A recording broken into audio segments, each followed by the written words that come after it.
In the beginning was the Word, and the Word was with God, and the Word was God. He was in the beginning with God. All things were made through him, and without him nothing was made that was made.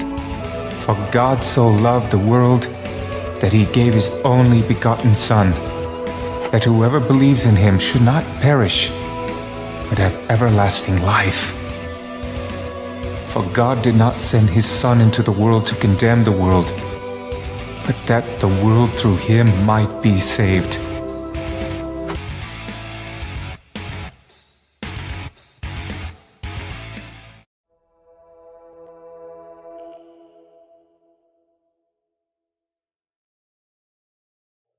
Well, hello, ladies and gentlemen. Welcome to the show. Come on in. It's Sunday night on Untethered Live. I'm your host, Jake Johnson, and tonight is Bible study night. And tonight, we're in the great book of Proverbs, chapter 24, verse 15. That's where we left off last week. That's where we're going to pick up this week.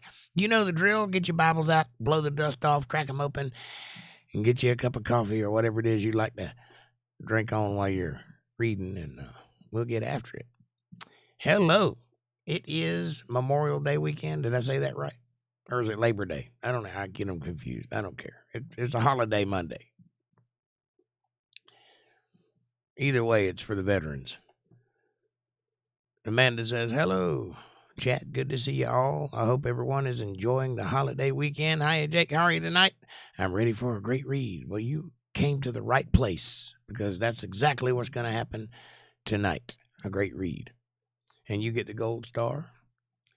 IDK Bro, what's up, buddy? He says, hello. Good to see you. Welcome back.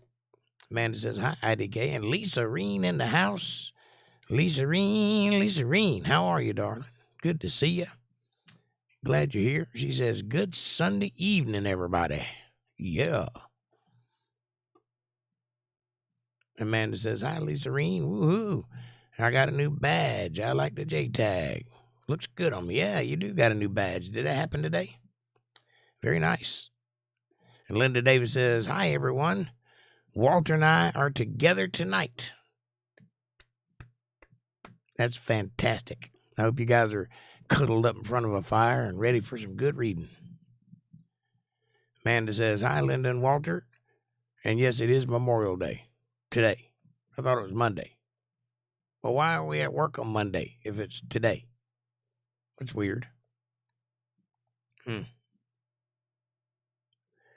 I'm working on Monday, one way or the other. Lisa Reen says, I guess I lost my J-tag. My account got hacked again. Third time. Oh, no. That's not good, Lisa Reen. Well, we'll handle that. I'll take care of that. Memorial Day is Monday, and I got my new badge today. Okay. I got my messages crossed. Okay. That makes sense. Walter says, good evening, everybody. Hey, Walter. How are you, sir? Good to see you. Glad you're here.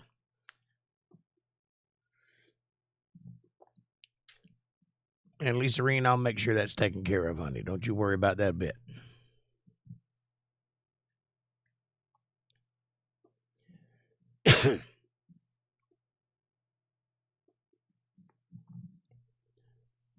Walter says, hi, Jake, Amanda, Lisa Reen, and everybody else that's here. Cold Creek Croft, greetings. There's a face I hadn't seen in a couple days. How you doing, sir? Are you all right? I hope all is well with you. I've been worried about you. And Lisa Reen says, pardon me, found a bone in that one. Lisa Reen says, my bank is under attack, or maybe it's just me. We'll figure it out. Amanda says, hey, Cold Creek Croft, long time no see. Walter Davis says, hi, IDK, and hi, Linda. Well, that's not fair. You can just look across the room and say hi to her.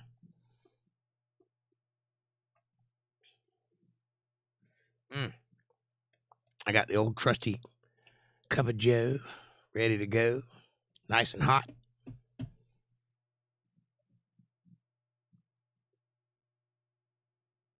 It's been a good week. Cold Creek Croft says, I hurt my back and am limping along. The landlord said she wanted to do something else with the farm, and I should find a new place, but all is good other than that. In a little chaos. Man, Cole, I'm sorry to hear that, buddy. I know how hard you've been working out there. That's not very nice. If there's anything we can do to help, let us know, please.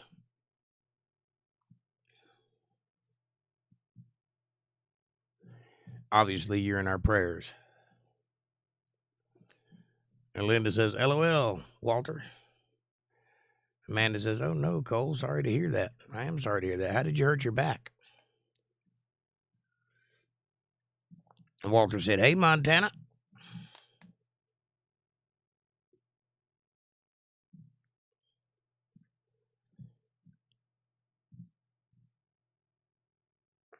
Well, I have a lease, and it boiled down.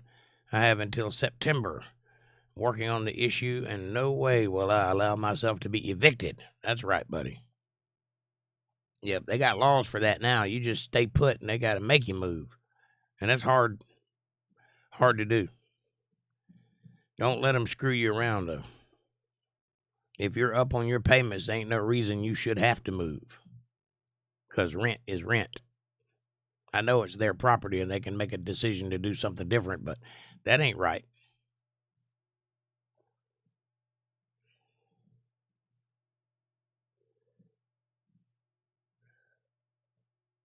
I never have back problems.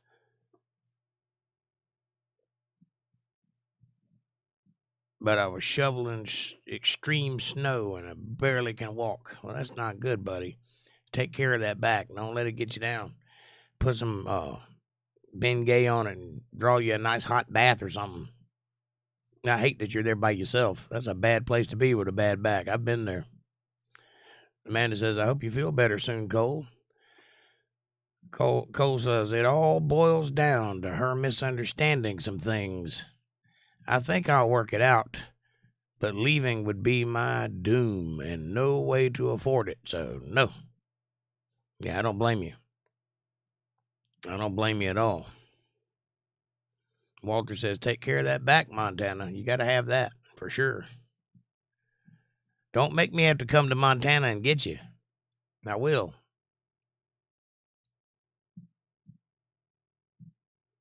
Or wherever it is you're at. I can't ever remember. Out there. It's actually out there, but that's beside the point. Walter says, what are the landlord's new plans? And Cold Creek Cross says, thanks, Amanda. All muscle so it will heal. She left anxious about some things, and Montana does not recognize that. I've had to sue 3 landlords for such BS. So in other words, you're doing things that she's not getting paid for. That's what it sounds like to me. I might be way off base here, but it sounds like that. Either you're doing things that she ain't getting her fair share of it, or she thinks she's entitled to, or you're doing things that she doesn't expect you, renter to do. But either way, if you're paying rent, that's your house. She ain't got no say in what you do. Southeast of Ashland in Powder River County, a.k.a. just right to the middle of nowhere. Her plans were just to not have a renter, right? Maybe she thinks she can make some money on that farm now that you've done all the work. And if you've done what I've imagined you've been doing, you probably whipped that place into a good shape by now. Walter says she's grazing cattle outside your front door. What's the problem, right?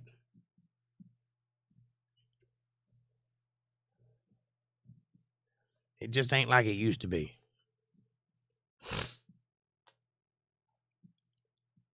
Cole says, sorry to get into it. Other way around, all dumb stuff, like she freaked out that I ran out of propane and ran heaters for a week. Who cares? But okay, no. She is not in it for the money. Next for $300 a month. Rent is for $300 a month. Well, I understand that, but something's going on. I mean, people don't just do a 180 for no reason. If she's worried about you staying warm, what does she expect? If you ran out of propane, build a fire. Again, it's your house while you're paying rent. If you burn it down, you'll have to pay for it.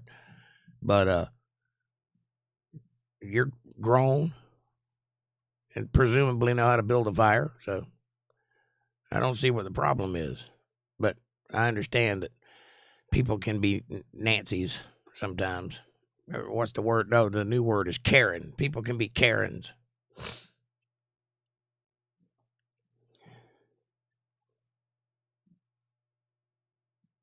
It's Buckshot's cattle, and he says, pray for her as she'll love me by the end of summer. Such is old school. Right, Jake. But the BS of landlords so fine. Tell me, and we'll comply, and then let me live. Right, that's right. Just like I feel about my job. Give me a list of things to do and then go away. Don't stand over me. Don't bother me while I'm working. Just tell me what you want done and leave me alone. I agree with you 100% there, Cold Creek Croft, and I will pray for her. And hopefully you can work it out. And I hope that she's just not being mean for the sake of being mean. I hope there's a underlying issue that you can ease of her mind. But either way, we got you back, and if you need something, we'll be there for you. I'll come through. So will probably everybody in this chat, so don't you worry about it much. We'll make sure you're not dead. Anyway, tonight, I'm sure you've noticed that there's a couple of new things. There's ads on the show now, which is a thing that I initially said that I did not want to do. But then reality struck, and, I get hungry. So I've got to do something to survive. So I've decided to let some ads run for a month or two and see how it goes. If it's too annoying, I'll remove them. But if it's not, if you can handle it, I make a little bit of money off that. So, I think we figured it out the other day. Under the present conditions with my current subscriber account, I might make $30 a month off of those ads. Might. So, it's not like I'm making a killing. So I hadn't sold out or anything. I'm just trying to turn this into a business that's actually giving me a reason to continue. So don't fret that, and don't run just because I started running ads. And also, there's a store in the description now that wasn't there before, so you can check that out. There's a super chat button in the chat box. If you guys want to show some love, you can use that. It's all good things. So I hope you understand that, and I hope you're with me. I hope you're on board, because I'm working towards a goal here. And Cold Creek Girl says, I moved 400 miles away, 3 across state halls. Nope. Sorry, chat. Back to it.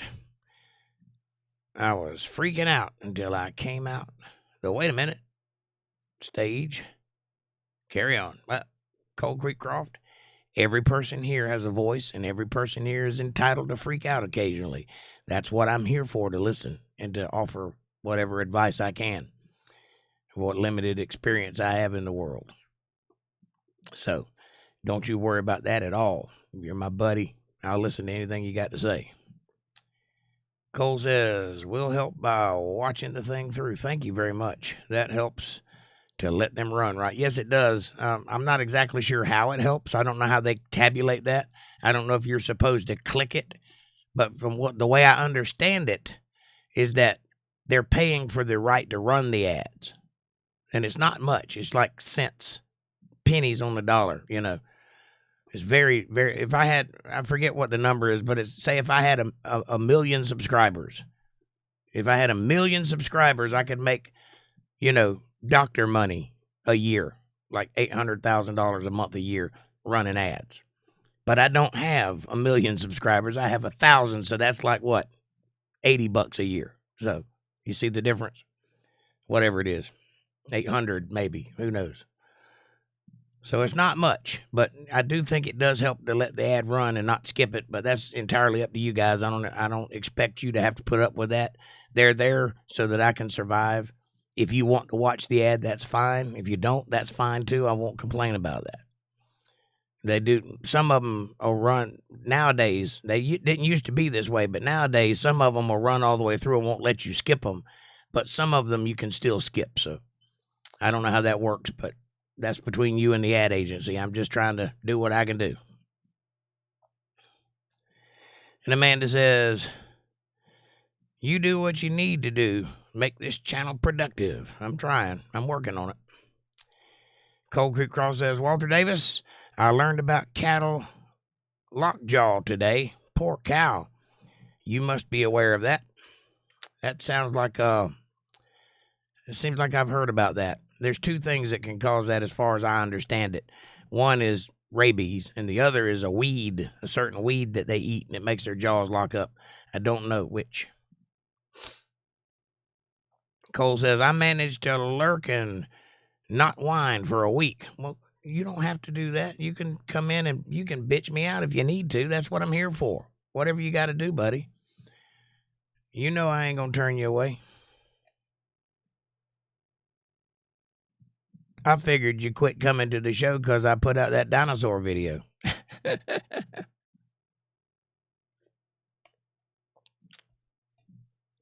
I'm glad to see you, actually. I missed you. I have tons of views on Rumble, 2 digits at a time. Ready to harvest my 4 cents of earning. But it's more than YouTube ever did, right? Well, it took me 7 years to where YouTube is actually paying me a little bit. This month, now my channel has been monetized for 3 months now. And this month I made $157 for the month. For the last 3 months, actually. So that'll tell you about where I stand monthly. Just so you know. Just for the sake of transparency. Amanda says, we are here for you, Cole. Anytime you need to vent. That's right. Cole says, I feel better letting it burst out. Thanks, Amanda. And Stefan, what's up, buddy? Good to see you. He says, hi, guys. Amanda says, hey, Stefan. Cole says, versus really tinnitus. Yes, I know. Virus, really tinnitus. Okay. So viruses can cause it, but tinnitus can cause it too? Or do you mean T and J? Because that's not tinnitus. Those are two different things. And I know some people say tinnitus, but I'm not going to do that because I'm from the South and I speak English. Amanda says, as you should, Cole. Cole Creekcroft says, ergot will cause the other thing you mentioned. Whoa, I'm learning. Yes, ergot will also make you go crazy, and it grows on wheat.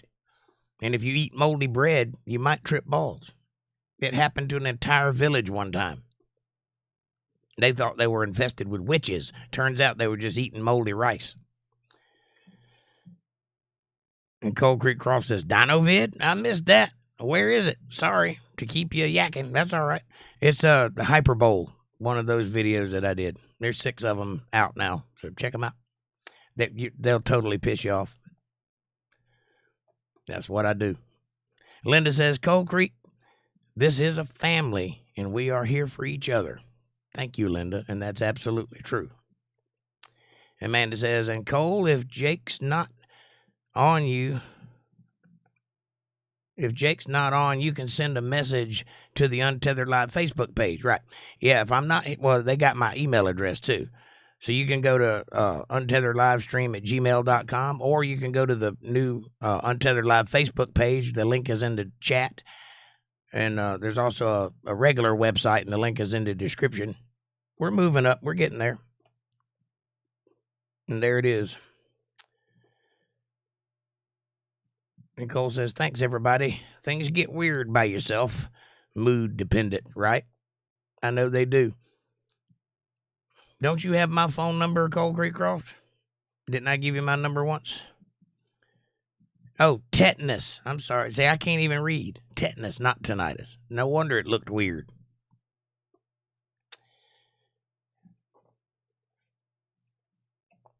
I'm blind. You have to just put up with that. I can't help it.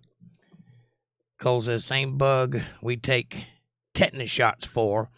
They can get it by ingestion, and it swells their jaw. I didn't know that tetanus would do that. I thought that was a blood thing. I didn't know that it would lock your jaw. I know that rabies will, but I didn't know that tetanus would. That's interesting. See, I learned something new.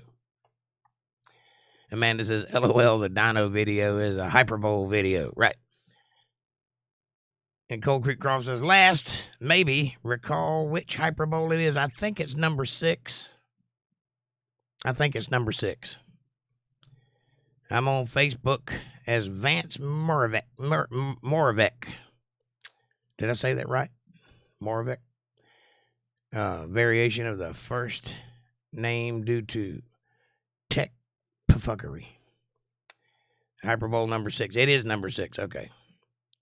It's different. I make a strong case, though. But alas, at the end, I kind of chicken out. But I did that for everybody else because not everybody believes like I believe.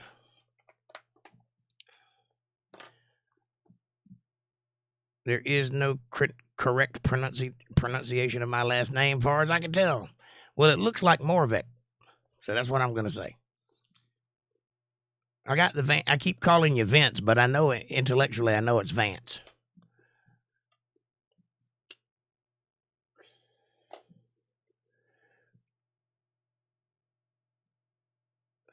All right. Well, we've yacked enough. Let's get after it, shall we? I guess who's going to be here is here. Please hit that like button, everybody. Subscribe, share, support, and, tickle my buttons. Yeah, you got it. And sigh. Now it is Vince. It is Vince. So confusing. So your name is Vince. That's why it's in my head. But you write Vance sometimes. Okay. Wow. I thought I was weird with going with Jake. I'll never tell. Anyway, let's go down, shall we? If you got your Bibles handy, crack them open to the great book of Proverbs, chapter 24, verse 15. And here it is, and it reads, you're confuzzled? That's a word. Not a real one, but it's a word. Lay not wait, O wicked man, against the dwelling of the righteous. Spoil not his resting place. For a just man falleth 7 times and riseth up again, but the wicked man falleth into mischief. This is pretty easy. Don't lie in wait. It's one of the 10 commandments. Thou shalt not kill is actually mistranslated. It's do not lie in wait. Do not commit criminal homicide. Do not murder is what that word means. And that's what this is referring to, not to take plans on hurting somebody. That's not to say if you end up in a scuffle and somebody ends up dead, that is not murder. That's something you should feel bad about because you shouldn't have been in that position in the first place, but that's not murder. And a real fair court can see the difference. That's why we have juries. Not to say you're going to get a fair trial these days, but that's the idea behind the jury anyway. But the reason that is a thing is because there are several different layers of crime, especially involving death. And it's not all the same thing. People that go to war, for example, are not guilty of murder because they're following orders. They're being patriotic. That's their duty. That's the world that they live in. That is not held against them in the form of murder. That being said, I will always caution you to never go to war unless God tells you to go to war. And you'll know if God's telling you to go to war. There won't be any mistake about it. It will be a righteous thing that you have to do. If your government tells you to go to war, run the other way because they're usually up to no good. And you might be held accountable for that. I don't know. But also, a crime of passion is not breaking the 10 Commandments, because a crime of passion is caused by heightened emotions. It's caused by chemical imbalances. It's caused by inability to control inhibitions and that sort of thing. It's wrong, but it's not the same thing as lying in wait. Lying in wait is a special kind of evil. That means that you intend to hurt somebody. You've thought about it. You've planned it out, and now you're in the position ready to pounce. That's bad. Don't do that. a just man, a man that's trying to do right. Notice that there's no carve out for just men. You're going to fall too. You're going to suffer too. This world is fallen. You can't live in it, righteous or otherwise, without suffering. That's just the nature of the place that we're in. There is no carve out. But a righteous man will fall 7 times, and 7 is a random number in Hebrew, which means many, many times. There's no actual number. It doesn't mean only 7 times. It just means, like when Christ said, how many times can you be forgiven? 7 times 70. That's our way of saying infinite times, not literally 7 times 70. But this says that you'll fall 7 times, but you'll get back up every time. Why? Because you're driven by righteous motivations. But a wicked man, when he falls, he'll just fall further into mischief. Why? Because he's wicked and he's surrounded by wicked things. That's the way his brain works, and that's a mire you can't crawl out of. Rejoice not when thine enemy falleth, and let not thine heart be glad when he stumbleth. Don't get happy when your enemy gets hurt. That's not good. He's your enemy because of circumstance, but he's a person too. You got to keep that in mind. Just because you dislike somebody, you should not hate that person. There is nothing that person has done to cause hatred from you. The Bible lists a bunch of things that do cause hatred in God, and it's all right for you because it's all right for God if you hate those things. But remember that even though God hates those things, he loves the people who do them. He hates the sin. He doesn't hate the sinner. And you should keep that in your heart as well, too. People do bad things, but they're people. They do have a spirit, and you should love that because God created it. But they do bad things. Maybe it's your job to lend a hand and teach them how not to do bad things, to teach them how to lift themselves up. Maybe that's your place. Instead of hating them, maybe you can make a difference. Try that. And don't be glad. Don't be mischievous and happy when somebody else hurts. That's called Schadenfreude. And that's deriving pleasure from another person's pain. That's a mental derangement. You should not do that. You should feel bad when people are hurt. You certainly shouldn't be laughing at Cold Creek Croft because he's laying flat on his back because his little wiry ass is out there acting like a steam plow. You shouldn't do that.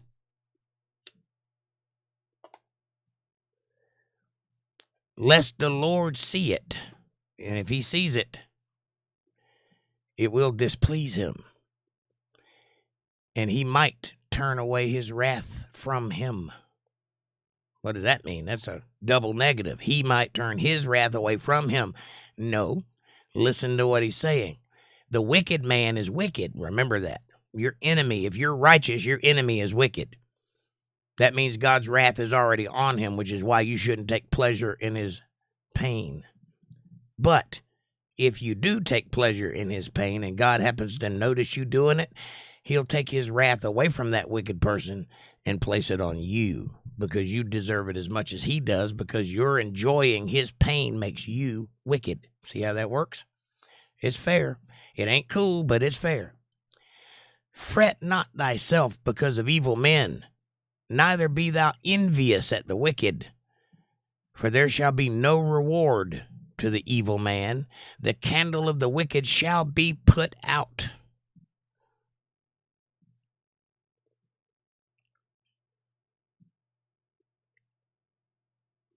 This is common sense. You should not be afraid of any man. There is no man alive that you should fear. Fear not he that can take your life. Fear him only that can take your soul also, and that would be God. That's who you should be afraid of. As long as there's a man, that man has kneecaps and other things higher up that you can utilize to render that man useless. You should fear no man. Grit your teeth, stand up straight, and walk face first into it. That's how you handle fear. But you should also not envy the wicked. And I know I've seen people, too, that selling drugs or stealing cars or whatever, and they just up on easy street. They got pockets full of money. They're successful. They got the hot girl, whatever it is. And it's easy to dislike that, to go, man, I'm working my fingers to the bone and I'm nowhere near as happy as that guy seems. Well, here's something you can take comfort in. That happiness is all that he's going to get. That is his reward. He gets nothing after that. Nothing. The wicked do not get a reward. The righteous do. My son, or remember, this is Solomon writing to his son as he's becoming king, because he knows he's not going to be in his son's life as much anymore because he's got to run the country. So he's writing this letter, which also doubles as a prophetic thing. And there's a lot of prophecy in this letter, but he's talking to his son. He says, my son, fear thou the Lord and the king, and meddle not with them that are given to change. For their calamity shall rise suddenly, and who knoweth the ruin of them both? That sounds profound. What does it mean to be given to change? Well, you see it every day in this world that we live in. In fact, things are changing so rapidly, we can barely keep up with it. Don't involve yourself in that. The way you were raised, the things that you know to be true, that's how you live your life. And do not worry about all of that stuff that's going on. You have a set time on this earth, and your time may have already come and gone.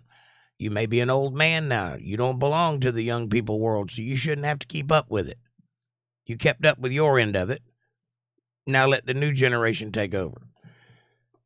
But the reason you should not try to keep up with things that you know nothing about is because you also don't know the outcome of those things. You do know the outcome of tried and true things that you've grown up your whole life doing, the things that you know to be true, old wives' tales and such, are that for a reason, because they make sense, they're logical, and they work every single time. That's why they're old wives' tales and bits of wisdom that people have passed down from generation to generation. Always rely on that. Don't worry about the things that change too fast, because they may end in calamity, and you don't want to be part of that.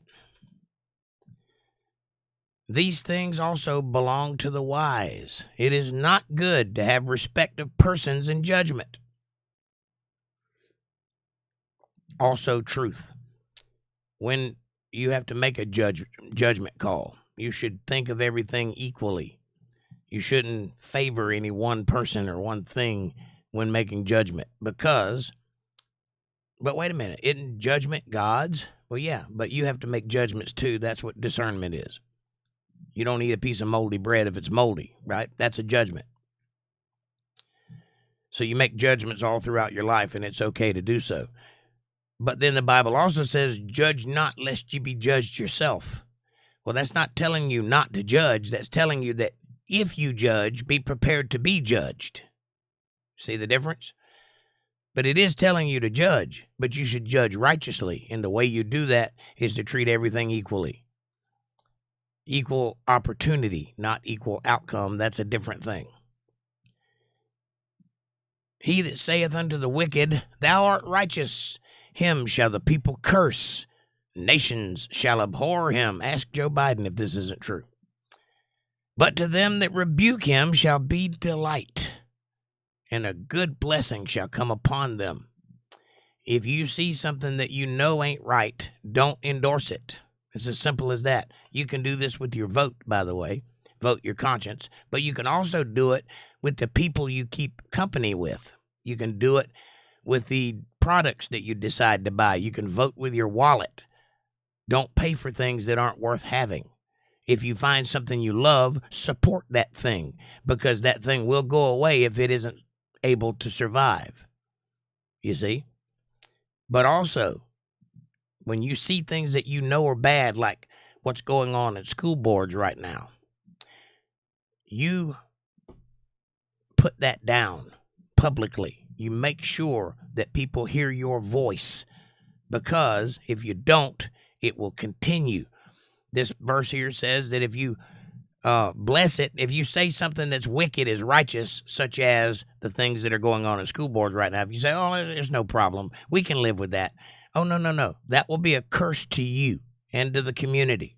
But if you rebuke it, if you say that's not right and I'm going to say so, then all of the people will bless you for that. That will be a blessing to you.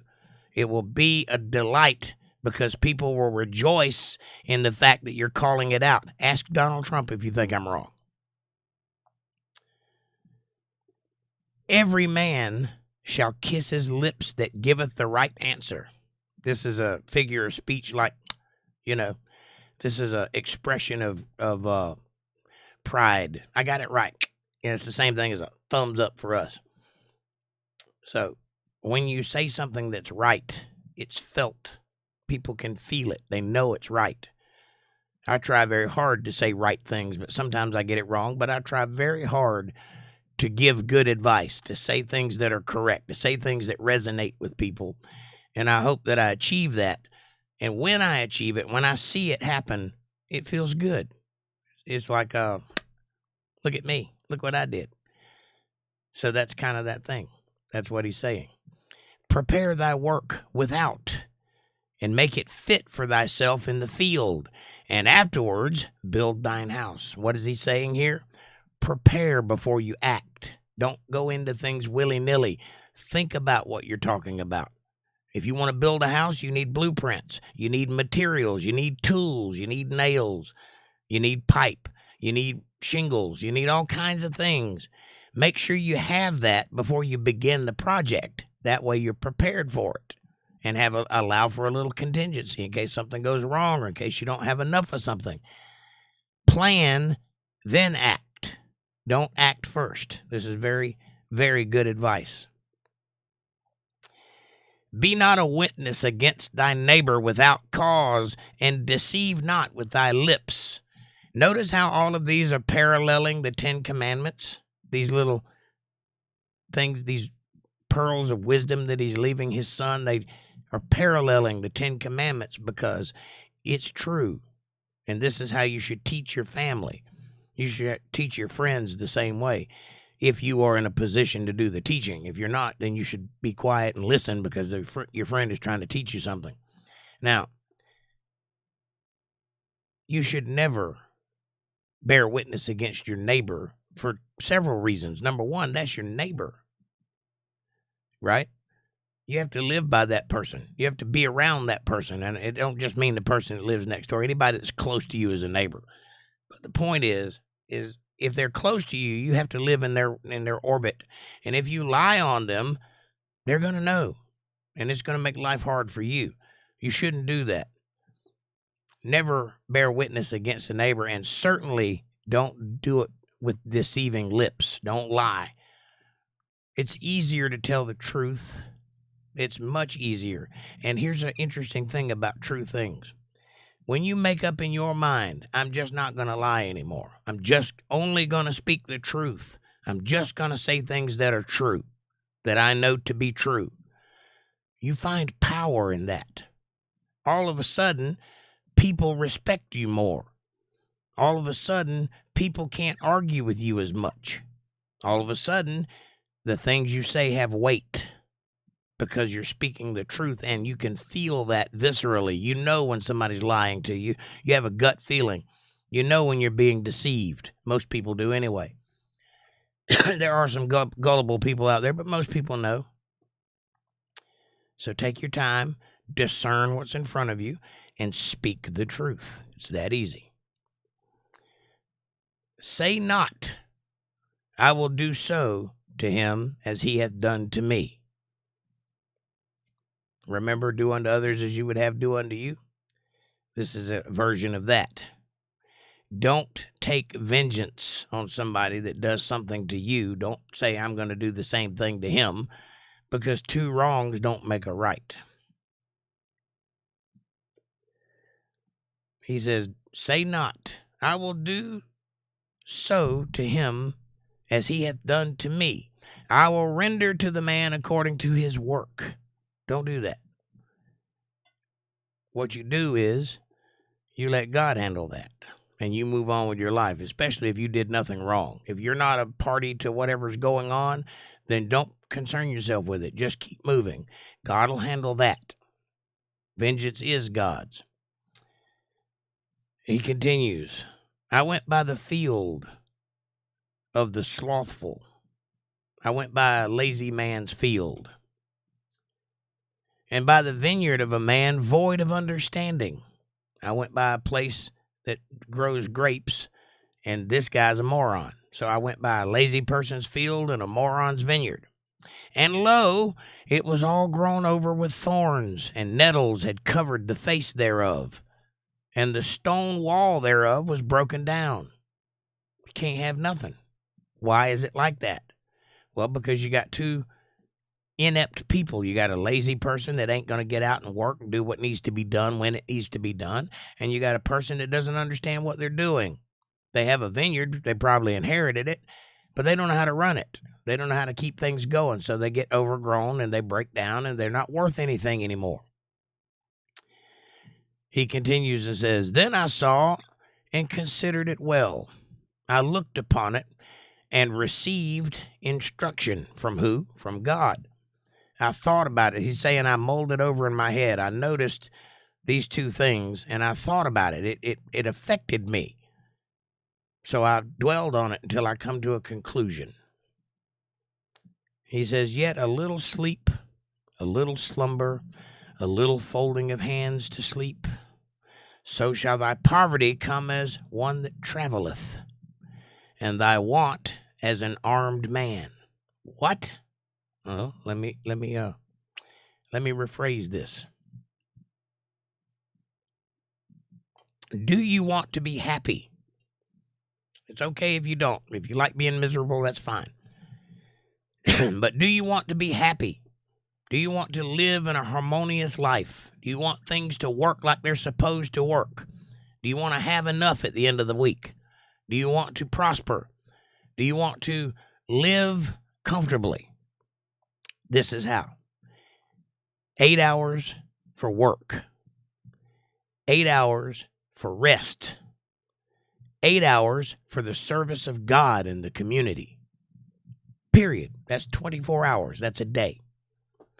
If you structure your life that way, I give you my word as a man and a Christian and a man of letters that your life will improve drastically, and you will achieve every goal you set out to achieve, and you'll do it in quick time. How do I know that? There's a reason it's an axiom. That axiom will serve you well. Remember that. There are 24 hours in a day. Work for 8 hours. Don't bull crap around. Get out and work for 8 hours. Doesn't matter which part of the day you do that in, by the way. The Bible says the evening and the morning were the first day. I'm right and everybody else is wrong. So, God was a night person. If it works for him, it works for me. So it doesn't matter when you do it. 8 hours that you work for money. Then you sleep for 8 hours or rest for 8 hours. You don't have to sleep. You can sleep for 4 hours and watch TV for 4 hours. Rest for 8 hours. And then the next 8 hours, serve God and your community. Do what needs to be done. Ask God what he needs of you. Go to the church and help out. Go to a bake sale. Go collect alms for the poor. Go support your local minister on a podcast. Do something in the way of God. Do it for God for no money. You just give of yourself for 8 hours. If you'll do that, your life will improve 100-fold. All of a sudden, things will start coming to you. All of a sudden, the universe will open up. Opportunities will happen. How do I know this to be true? Because I'm trying to live it. And I'm telling you, it will work. That's what he means by that. Poverty shall come as one that traveleth, meaning it'll pass you right by and keep on going. And your desires, thy want, as an armed man. You ever been held up by an armed man? That's how your desires will be. Give me that car. I want it. These are also Proverbs of Solomon, which the men of Hezekiah, king of Judah, copied out. Why? Because they were important and valuable and wise, so it was worth copying, which is why we have a copy of it. Hezekiah was king at some point and wrote down all of the things that his predecessor had said. Solomon was the wisest man to have ever lived on planet Earth. It's very important. It is the glory of God to conceal a thing, but the honor of kings to search out a matter. Amen. You think there's no science in the Bible? Well, there's evidence of it. Well, the Bible's not a science book, so it doesn't speak in scientific terms, but it points out quite a lot of science just by way of the thing being a thing, and this is one of them. It's the glory of God to conceal a thing. Now, Jesus said that before all this happens, before all things come to pass, that all things will be made known. All secrets will be revealed. That's what revelation means. It's also what apocalypse means. It means to make known, to reveal. Anyway, God put a lot of things out there that he didn't talk about. He didn't talk about how man was created. He didn't talk much about the stars or the universe. I mean, one line in Genesis, and he made the stars also. That's how much he cared about telling you. One little line. But they're out there, and they're amazing. They show the handiwork of Almighty God. Everything on this planet shows his awesome handiwork. And there's very little information. Yet, it is the delight of a king to search out a matter. In this case, he means somebody of intelligence. Because in those days, if you weren't a king, it's kind of hard to go to school. But kings were educated. But it's a delight to be able to learn a thing and to get better at something, to know something, to gain insight into something. And God concealed it for that reason, so that you could uncover it, because he gets pleasure out of watching you struggle to find out. The word Israel means to wrestle with God. If you're not struggling, you're not Christianing right. Just for contrariness, let me explain something. The word Islam means complete submission to God. Now, you know, Islam and Judaism came from the same root, came from Abraham. And his children split off and they went different directions, and through them came these religions. But one means to wrestle with God and one means to submit to God. Which one do you think is the correct one? Which one involves you the most? Now you know. All right. The heaven for height, and the earth for depth, and the heart of kings is unsearchable. Yeah, well, the heart of anybody is unsearchable, but yes. Take away thy dross from the silver or the slag, and there shall come forth a vessel for the finer. Well, why? Because you purified it. That's why. If you don't take out the impurities, you get nasty silver, and it's not very pretty, and it's not very sturdy.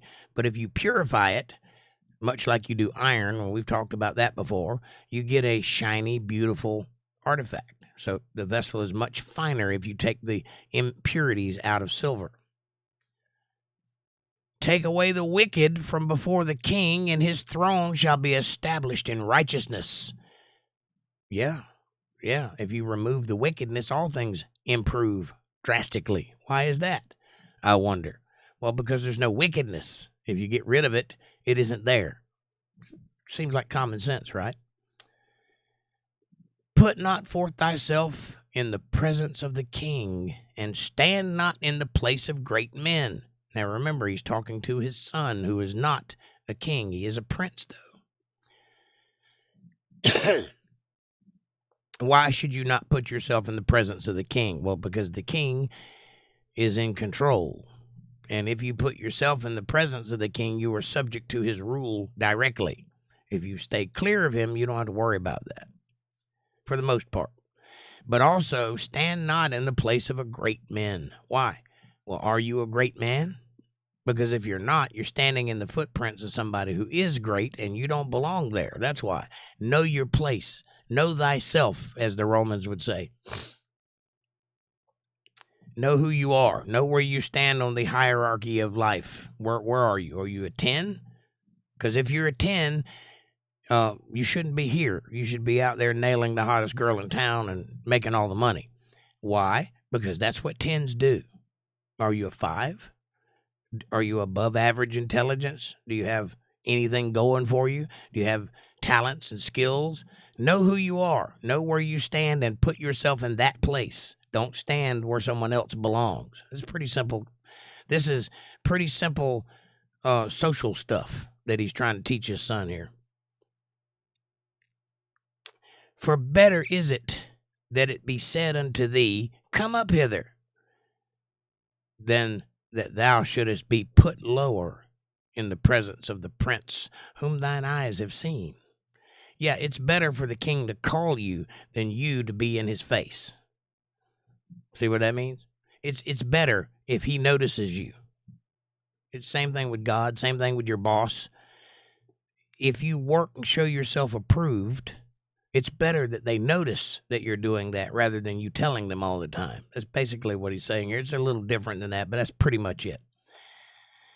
Go not forth hastily to strive, lest thou know not what to do in the end thereof, when thy neighbor hath put thee to shame. Yeah, you could go out and work yourself to the bone every day. But if you don't know what you're doing, if you don't have a plan, you're just wasting energy and time. Right? You could work every day and come home and put pennies in your jar, because by the time you get home, you spent everything you made that day because you didn't have a plan. Because there isn't a way to accrue more of that. You can't save any money if you're just making enough to survive. So if you can't save money, you can't buy things and live within your means. So you have to plan your life. You have to go get a better job. You have to have more skills. You have to put yourself in front of higher people so that you are in a place to get a better job, that sort of thing. Don't strive hastily. Don't go out in vain and just work your fingers to the bone for no reason. Think it through. Have a plan. Put something in action. Write it down. There's power in writing something down. Now, I don't know if I've explained this in a way that makes sense to you, but it's magic. I mean, they even call it spelling because you're writing a spell, right? On a parchment. It is a spell. To write something down puts power to it in your mind and in the world. It will translate from the page into reality because now you have a list, and lists can be followed, and that is a plan, and plans tend to work out because you plan them out. See what I'm saying? When you write something down, it becomes powerful. You make a list. You break it into its baser parts. You make steps to get from one piece to the next piece, little tiny steps. If you got to break it down into one thing at a time to get to the next thing, then do that. But you now have a list, which is a roadmap to the success of the thing you want. Words have power. Pencils have power. Write it down. Make a plan.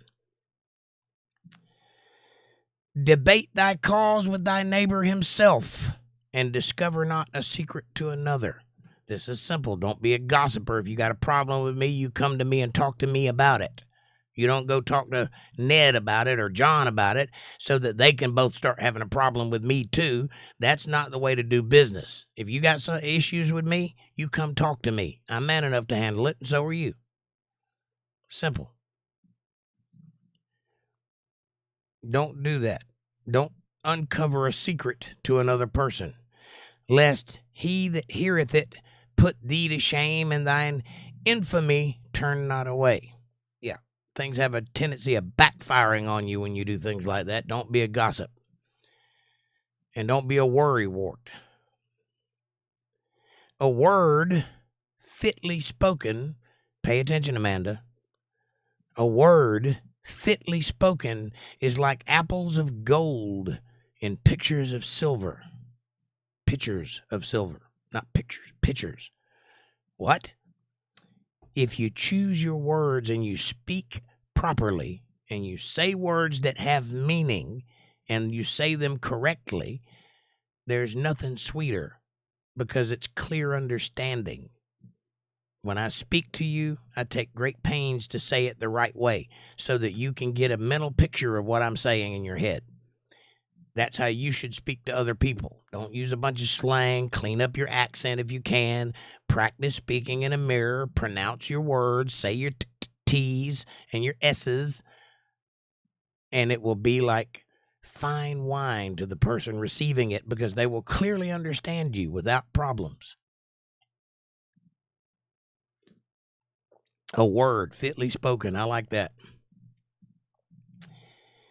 As an earring of gold and an ointment of fine gold, so is a wise reprover unto an obedient ear. Are you obedient? Who do you serve? First of all, whom do you serve? Second of all, are you obedient to whomever you serve?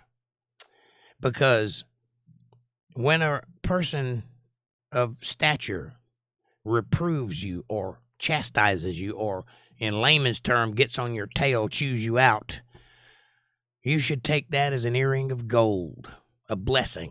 You should take it as a reward. Why? 2 reasons. Number 1, because you get better because you don't want to get chewed out again. You make your path better. And 2, that person cares enough about you to chew you out for something you did when he could just as easily get rid of you and find somebody that can do it right. You ever thought about that?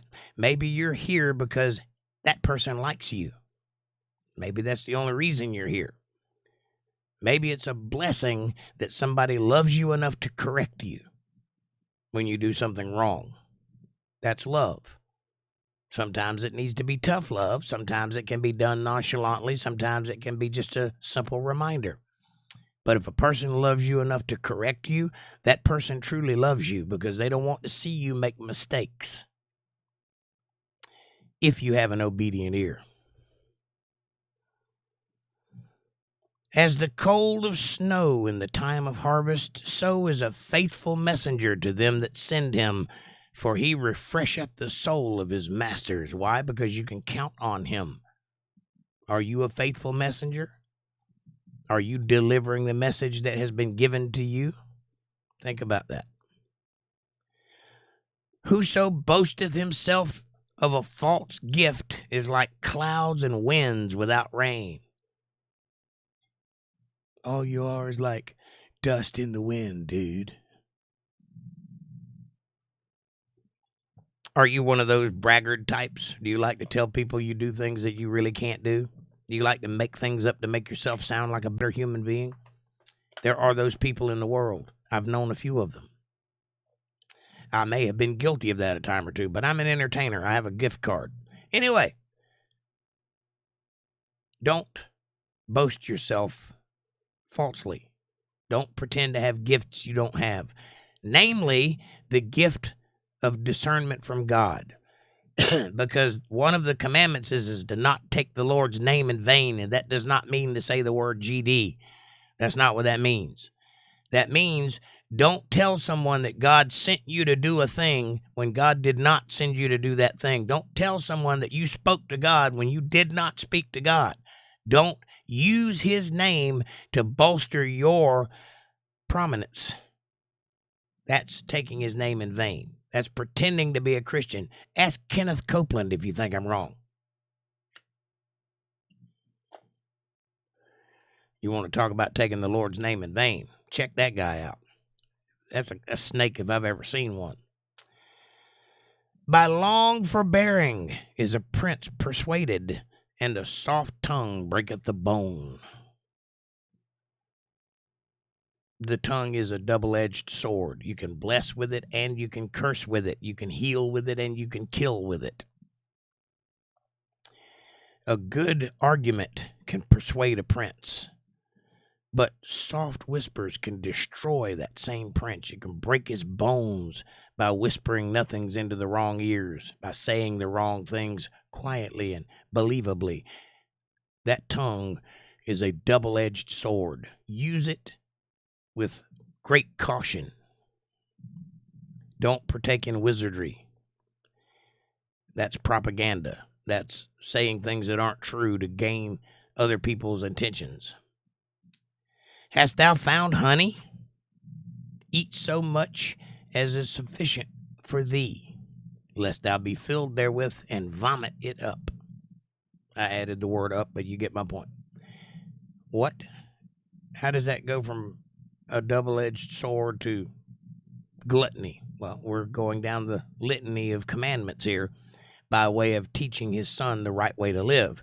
So he's just checking off boxes. And here's one of them. If you have a meal before you, eat what you need to eat to not die. That's it. Don't gorge yourself. Don't be gluttonous. Don't continuously cram food into your mouth all the day long. Eat what you need and move on. 2 reasons. Number 1, somebody else might need some of that.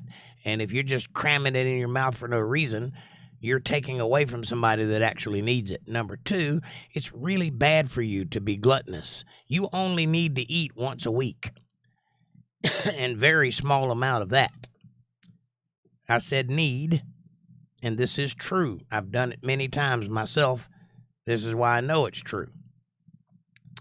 Most people want to eat at least once a day, and most people believe they're supposed to eat 3 times a day or even more. You are not. You don't need that much food to survive or even be healthy. You can be perfectly healthy on 1 meal a week. You got to drink though, but you can eat 1 meal a week and be healthy. Matter of fact, if you committed to eating 1 meal a week for 6 months and drank plenty of fluids and got some juice, some vegetable juice, and drank that once a day, not only would you be healthy, but a lot of your ailments would go away. Diabetes would go away. Ingrown toenails would go away. Your skin would clear up. You would feel better. Your joints would stop hurting. Lots and lots and lots of ailments. Bad gallbladder that they swear needs to be pulled out because it's sick. You can't fix that. Yes, you can. I have. Last year, I needed to have my gallbladder removed. I was having a gallbladder attack 3 times a day that felt like a heart attack. It was terrifying and painful. And I fixed it. And now I don't have that problem. Do you know how I fixed it? I stopped eating. Nothing in, nothing out. See how that works? I didn't do it to the point of death, and I don't recommend anybody do that to the point of death. Don't do that. Eat, but eat moderately. I'm not a doctor, so check with your physician before you make this decision. But I assure you, if you don't put bad things in your body, bad things don't happen to your body. I give you my word on that. That's medically sound advice. Withdraw thy foot from thy neighbor's house, lest he be weary of thee, and so hate thee. What does that mean? You ever heard the old expression, don't wear out your welcome? That's what that means. Don't be in somebody's business so much that they resent seeing you coming. Give people space. Be there, but be there when you're needed or when you're desired. Don't be there so much so that they can't stand the sight of you coming. Don't wear out your welcome. A man that beareth false witness against his neighbor is a maul and a sword and a sharp arrow. All of those things. You are destruction to your neighbor if you bear false witness. And this is twice this has been mentioned for emphasis. Confidence in an unfaithful man in time of trouble is like a broken tooth and a foot out of joint. You ever had a broken tooth? You know how it hurts when you breathe in or you drink something cool? You know how it aches all the day long because it's broken? That's what having confidence in a man that is not capable or is unfaithful, that's what it's like. Put your confidence where it's deserved, and you judge a man by the fruit he bears. You put your confidence in men who bear fruit. Don't If you're dating a drummer, you deserve to have trouble. You know what I mean? You know what drummers are. There is a litany of drummers throughout history that you can call back on and refer to their lifestyles. You know what they are. If you decide to do that, you deserve what's coming to you. Or maybe you can understand that lifestyle. Maybe you can fit around it. But don't think you're going to live in a white picket fence and he's going to be home every night and that you can count on him, because he is fickle. He's out there, he cares about the limelight. That's what he's doing. You see what I'm saying? If you can fit into that lifestyle, it's fine. But if you're expecting the 9 to 5 and the white picket fence on the hill and all of that, you got the wrong guy. Don't put your confidence in an unfaithful person. I could have picked a different reference. No, I couldn't have. That's exactly what I'm talking about, because it's true. It's true, and it bears witness throughout history. An artist is an artist. They are not reliable in the same way that a worker is. And if you put confidence in an unfaithful man, I am not unfaithful. I happen to be one of the rare people that are faithful. But there are lots of them that are unfaithful. And I don't just mean that in terms of sexuality. There's many ways to be unfaithful, untruthful, dishonest, irreverent, troublemaker, drinker. There's all kinds of ways to be unfaithful. Just in general, you can't count on somebody like that. You put your confidence in people you can count on if you know you can count on them, and those are the people that will bear fruit for your life. They will not let you down. But if you put your confidence in somebody that you already know in your mind you can't count on, it'll be just like a broken foot or a broken tooth. It'll be nothing but pain all the time. It'll be uncomfortable every which way you go because you can't count on them, and you already knew that. That goes for men and women. It ain't just a relationship advice. It's the whole world. Apply that across the board. As he that taketh away a garment in cold weather and as vinegar upon the niter, so is he that singeth songs to an heavy heart.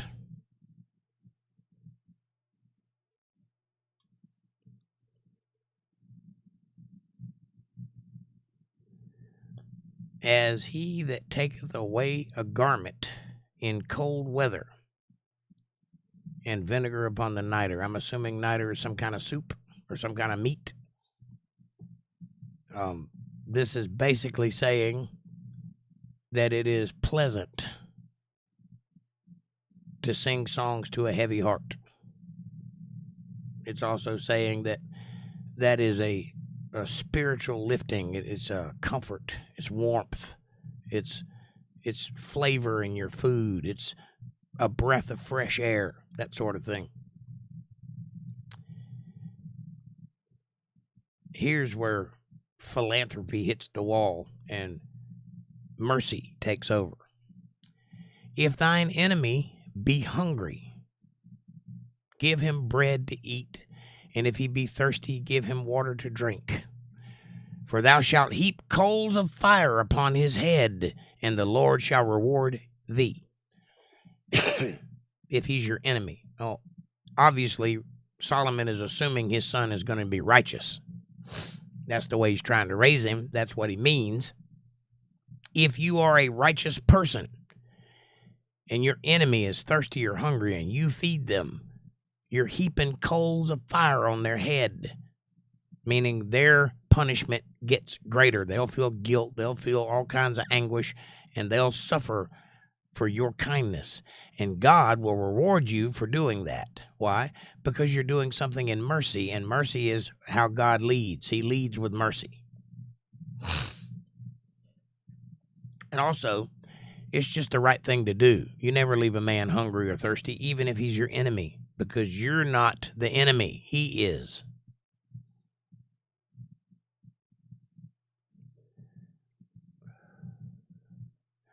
The north wind driveth away rain, so doth an angry countenance a backbiting tongue.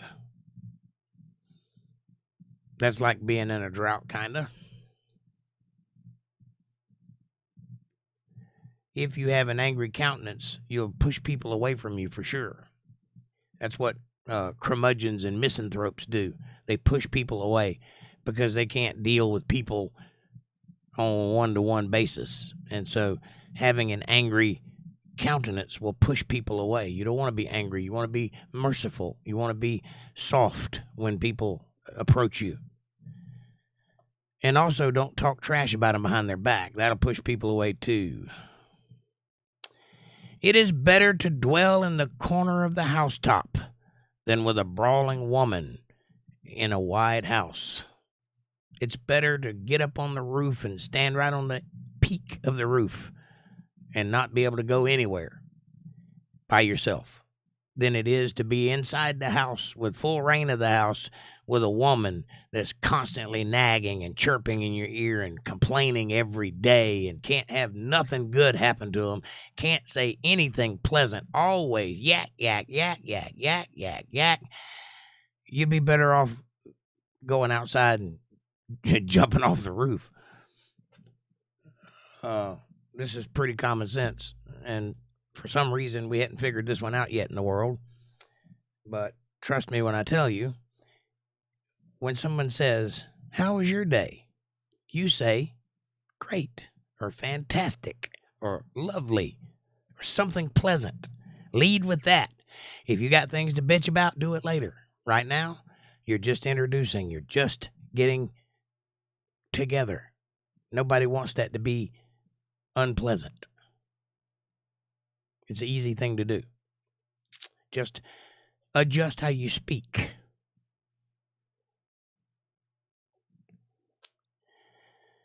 As cold waters to a thirsty soul, so is good news from a far country. Yes, it is. In those days, they didn't have mailmen. And in those days, something might have happened 6 months ago and you don't even know about it. You might have family in that town and you won't even know that it's fallen for 6 months before messenger comes and tells you. So getting good news from anywhere is like drinking ice cold water to a thirsty soul. It's beautiful. It's filling. It's happiness, true fulfillment. It's wonderful to get good news. So always try to have some good news. How about that?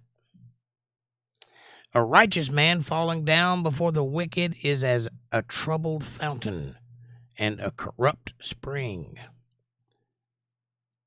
Yeah, because if a righteous man falls down before the wicked are going to pile in on top of him and damage him. It's not a good place to be. It is not good to eat much honey. This is the second time he's made this reference. So for men to search their own glory is not glory. Now think about that. He's comparing a man that searches for his own glory, a guy that breaks his arm patting himself on the back. He's comparing that to eating too much and being overly full to the point where you have to vomit it back out. Well, so too, if you boast your own glory, which do you think is better? If I tell you I'm a genius, or if everybody else in the chat tells you that I'm a genius while I'm just doing my thing, which do you think is better? Well, I'll tell you. It's when you hear it from someone else. Better yet, when you tell it to me, it's even better because that is glory. That means you see me. You recognize what I'm doing, if that, in fact, were the case. That is glory. But if I went around telling anybody that would listen what a genius I am, that would be me boasting my own self, and that's like tooting your own horn. It's not good for your soul. It doesn't do anything for you. Now, if someone gives you a compliment, that will fill you up. But if you give yourself a compliment, it does nothing. Because you don't believe it. You know you. So, He that hath no rule over his own spirit is like a city that is broken down and without walls. That means anything can come in and affect you if you don't control your own spirit. Do you command your own spirit? Do you have outbursts of fits? Do you fly off the handle? Can you not control your anger? Can you not control your emotions? Because if you can't, you're like a city without walls, broken down and easy to invade with foreign objects, foreign ideas. That is how our civilization is on the verge of collapse as we speak, because we have a whole generation of children who were taught to be victims. Whole generation lost, useless. They may not be able to recover from it. Why? Because they have no control over their inner selves. They're taught that they have ADHD and that they have identity issues and that they have all these problems. They're allergic to peanuts, which isn't a thing. You know, here's a thought. Everybody ain't supposed to survive. You ever thought about that? I'm just saying. But if you're taught to be a victim and you approach life as if you are a victim, then you are susceptible to all the big ideas that will come crashing down on top of you trying to gain real estate in your head. You're a victim to that. You made yourself a victim to that. Control yourself. Pull yourself up by the bootstraps. Get a hold of yourself. Think with some logic. Slap yourself around if you got to. Wake up and smell the roses. You are the captain of your ship. You are responsible for your actions, whether you have a disease or not. You're still responsible. So act accordingly. It's very simple. As snow in summer and as rain in harvest, so honor is not seemly for a fool. Yeah, it's weird. You don't honor a fool. It don't snow in the summer and it don't rain in harvest time. That's when you pick. And fools should not be honored. What is a fool? That is a person who is devoid of intellect, is not capable of processing a thought and reaching the conclusion of it. Unfortunately, there's a lot of those these days. Pay attention to who you're talking to. Listen to the words they use. Pretty soon you'll start to see patterns. There's a funny thing happens if you just shut up. And I mean it. Just don't talk. Just listen. You'll begin to see things you never knew were there before. I don't mean be mean. I mean just don't talk.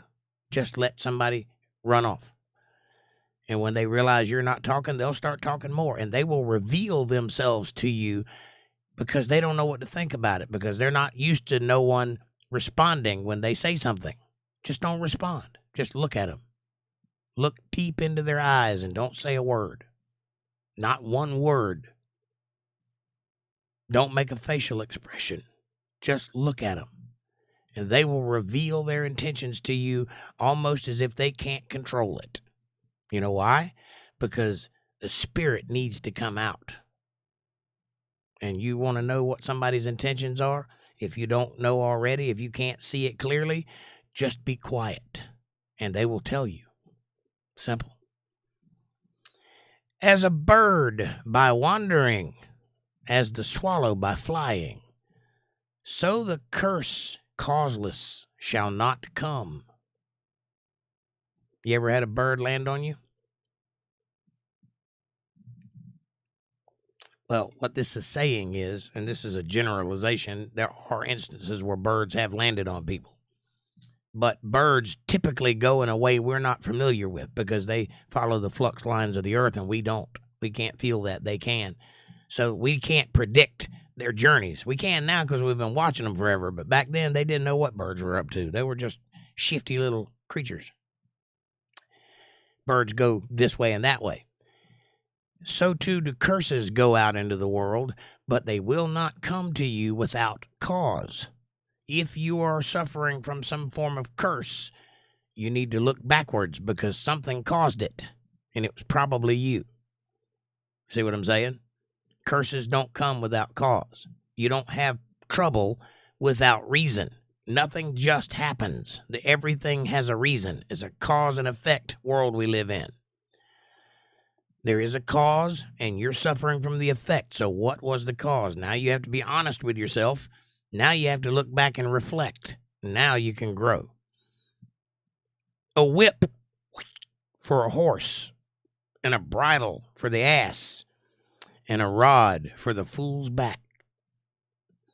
Again, a fool is someone who is devoid of intellect. They tend to make bad decisions, and they deserve to get chastised for that, because that will make them not a fool anymore. You don't believe me? You remember when you were a baby and you reached for the stove and your mama said, don't touch that, it's hot. And you reached for it again and she popped your hand and said, I told you don't touch that, it's hot. And then you reached for it again and she just sat there. And so you reached a little further and she just sat there. And then you touched that eye and it burnt the ever-living daylights out of your hand. You ever have that? I did. A couple times, because I'm hard-headed. But my mama told me what the answer was, informed me of the wisdom of not touching the hot thing, and I didn't listen. I couldn't hear it. It went in one ear and out the other. It did not register in my brain because I was a fool. I was devoid of intellect. Then she chastised me by popping my hand, and that hurt, but it wasn't that bad. It didn't threaten me in any way. It just shocked me a little. And so I withdrew, but I didn't listen. I still didn't internalize the message, that's hot, don't touch it. Why don't touch it? Because it'll burn your hand. And if it burns your hand, you won't be able to use your hand, and then you will be down a limb because of your idiocy. Because it's totally my fault. So the third time I reached, my mom said, okay, I told you. I warned you. Now you need to learn for yourself. And so I touched the eye of the stove, and I burnt my hand very badly. And it hurt. And what did I do? Turned around and held it out to my mama and cried like, look what happened. And she just shook her head. I told you that's what would happen. Didn't I tell you? You wouldn't hear me. That's how people are. Not just children, all people. Some people get the message after they've been beat a little bit. Some people need a rod against the back a few times to get that into their noggin. Some people need to be turned black and blue with a fist and lose a few teeth and break a few bones. Some people, all you got to do is tell them once and they get it. But that's very rare. Everybody needs to be purified in order to gain wisdom. You can't be purified unless you're pulverized. Spare the rod, spoil the child. I know that the Democrat of the world will say that that's espousing child abuse, but no, it's not. What's child abuse is allowing them to control their own destinies when they don't have the brain matter to do so. That's child abuse. Your job is to keep them safe and to keep them learning so that when they are old enough and their brain starts to develop about 25 years old, that they can face the world that you put them into. These children today can't do that. Woe to the world when these children take over. Write it down that I said so, because they are not equipped to handle this reality that we've sheepishly kept from their eyes. I say we because I'm part of the generation that did the teaching that caused this. The Nerf generation, the helicopter parent generation, the everybody gets a trophy generation. All of those things are a direct result of what's happening now with Gen Z. And I'm telling you, write it down that I said so. They're going to suffer in that generation for that, because they're not equipped to handle the world as it is, which will steamroll over them without care. This world does not care about you. It will eat you up and spit you out if you're not running along with it as fast as it's going. You have to keep up. You have to be prepared. You have to make sacrifices. You have to be strong. You have to know how to pull yourself up and motivate yourself and wake yourself up in the morning and get going, have a purpose, have a reason, have a destination. You have to do that. The world won't do it for you. Get up, move. It's that simple. If you don't, you suffer the consequence of the fool with the vineyard and the lazy man with the field. That's what you get for that. Trust me. That's where we're going to stop for today, ladies and gentlemen. We will pick up tomorrow night right here at 8:30 on chapter 26, verse 4. Man, what an intense, fantastic, beautiful read that was. I hope that you got something out of that. I hope it touched your heart. I hope it causes you to reach out with both hands to your Father Almighty God and ask Him into your life. Ask Him for the divine counsel of His wisdom into your mind so that you can be better prepared for the world that is before you, which will hurt you if you're not. Do that. And while you're considering those words, please do me a favor and hit that subscribe button and press the bell icon so you get notifications of when I'm going to be online. Smash that like button. It's free, it's effortless, it's right in front of you, and it really does help the channel with the algorithms, and it helps us get recommended to other people. So won't you do that? Please share this video with somebody you love. Better yet, share it with somebody you don't love. Bring them into the family, make them part of the fold, be part of their solutions, not part of their problems. Leave a comment down below and let me know what you're thinking about. Question me, curse me, bless me, challenge me, confront me, conform with me, drink my Kool-Aid, make your own Kool-Aid as long as you're thinking critical. That's what I want. Critical thought coming from that brain of yours. And hey, if you love the Word of God and you can see the value in what I'm trying to build here and you'd like to help out, well, you can do that by hitting that super chat button in the chat box there. Show some love if you care to. Or you can join the channel and have your life changed by precious content that only you will have access to. But if you want to send your tithes, offerings, or love offerings, if you want to help out in more substantial of a way, you can do that by going to paypal.me/jakejohnsonband. Or if you're a Cash App user, you can go to $JakeJohnsonBand. Every little bit helps. It's a win-win. It's a blessing to me. But it's a blessing to you too, because we live in a reciprocal universe. And God, He notices these things. Now, I will do everything in my power to be worthy of that support. I will answer all of your questions and comments like I always do right now. All right, I'm going to scroll up in the chat and see what I missed. See where I stopped reading that.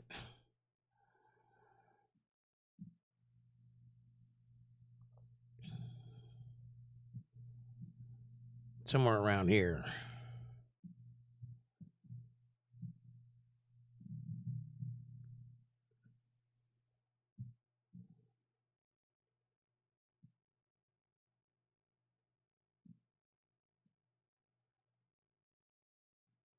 All right, Cold Creek Croft says, FYI, an ad just popped up and ran over your stream versus back to stopping point. Okay. So did you lose any of the stream? Or did it pick up where it left off? I don't know how that works. And Amanda says, yes, Cole, they will. It depends on how many he set up to play. Should be one at the start of the live or videos too. Well, I don't set them up to play. I have that option, but I put it on a balanced pre-roll from YouTube so they decide when to play. And so I have three options. I can have minimum, balanced, or most money. But most money means most ads, which will drive everybody crazy. So I went for the middle one, which is balanced, which is some money. So my guess is it'll be one at the beginning, one in the middle, and one at the end. I don't know.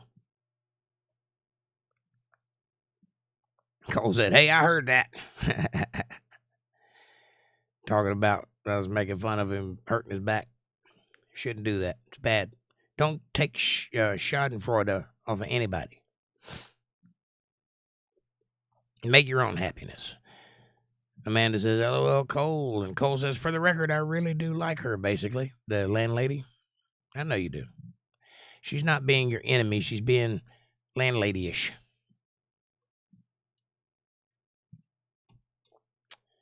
Amanda says, that happiness will end, and chances are he will have a prison sentence or be dead too. Yeah.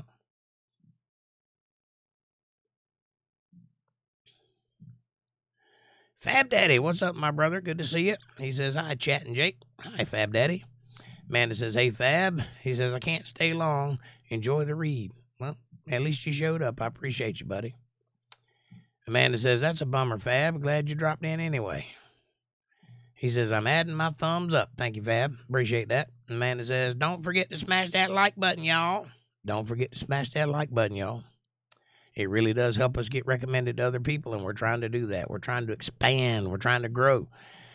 I do not get new subscribers when I do videos. I only get new subscribers when I go live on my phone on Fridays. That has to be some kind of shadow ban thing going on, because it wasn't always like that, and I don't know why. But that's why I do the Friday on the phone thing, so I can get new subscribers and grow the channel.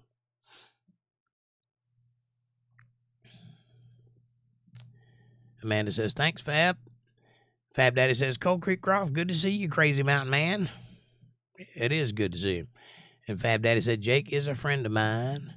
Thank you, sir. And you're a friend of mine. Teach away. I will. Amanda says, aw, Fab Daddy. Fab Daddy says, 2 lefts make a right. Yes, but 2 wrongs don't make a white. That's a racist joke. You have to get that somewhere else. Fab Daddy says, correction, 3 lefts make a right. Nope.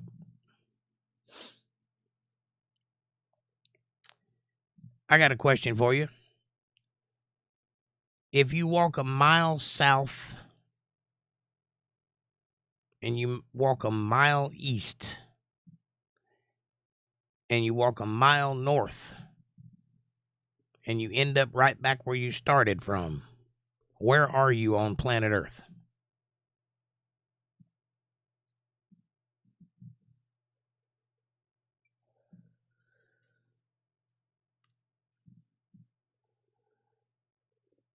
Fab Daddy says, correction depends on angles.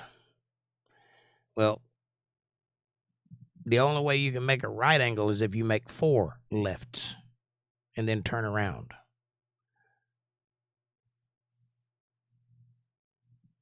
Any other thing, it'd be a 45 degree. That's not a right angle. Amanda says, LOL, Fab, 3 lefts could make half a brain, maybe. Fab Daddy says, possibly, Amanda, LOL. Amanda says, some people thrive on misery. It's sad. Yes, they do. And some people thrive on mischief, and some people thrive on suffering. There's some weird people in the world. But those are the people that aren't supposed to survive, just FYI. Everybody ain't supposed to survive. Like, you know those people that try mushrooms for the first time and then they jump off the top of a building because they thought they could fly? Those people shouldn't survive. How do I know that? Because if you got a brain and you think you can fly, maybe you should start off from the ground, and if it goes well, go up a little. Morons. Fab Daddy says, be kind and good night, my cyber friends. Thank you, Jake, for your wisdom. Fab Daddy, I love you, buddy, and you're welcome. And thank you for yours. Amanda says, night, Fab. Good to see you. Later. Or be good. See you later. Sorry. Cold Creek Croft says, Fab Daddy, back at you. I was distracted as the chat rolled. Me too, buddy. Me too. Amanda says, I'm a worrywart for sure. I hear you, Jake. Well, I was talking about the English, but you could take from that one too. Whatever you need, that's what it's there for. Please do hit that super chat button, anybody that's interested in doing so.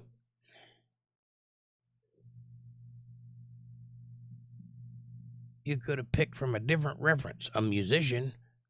I picked the right reference. You agree. This is true, she says. Linda says, amen, Amanda. If I've ever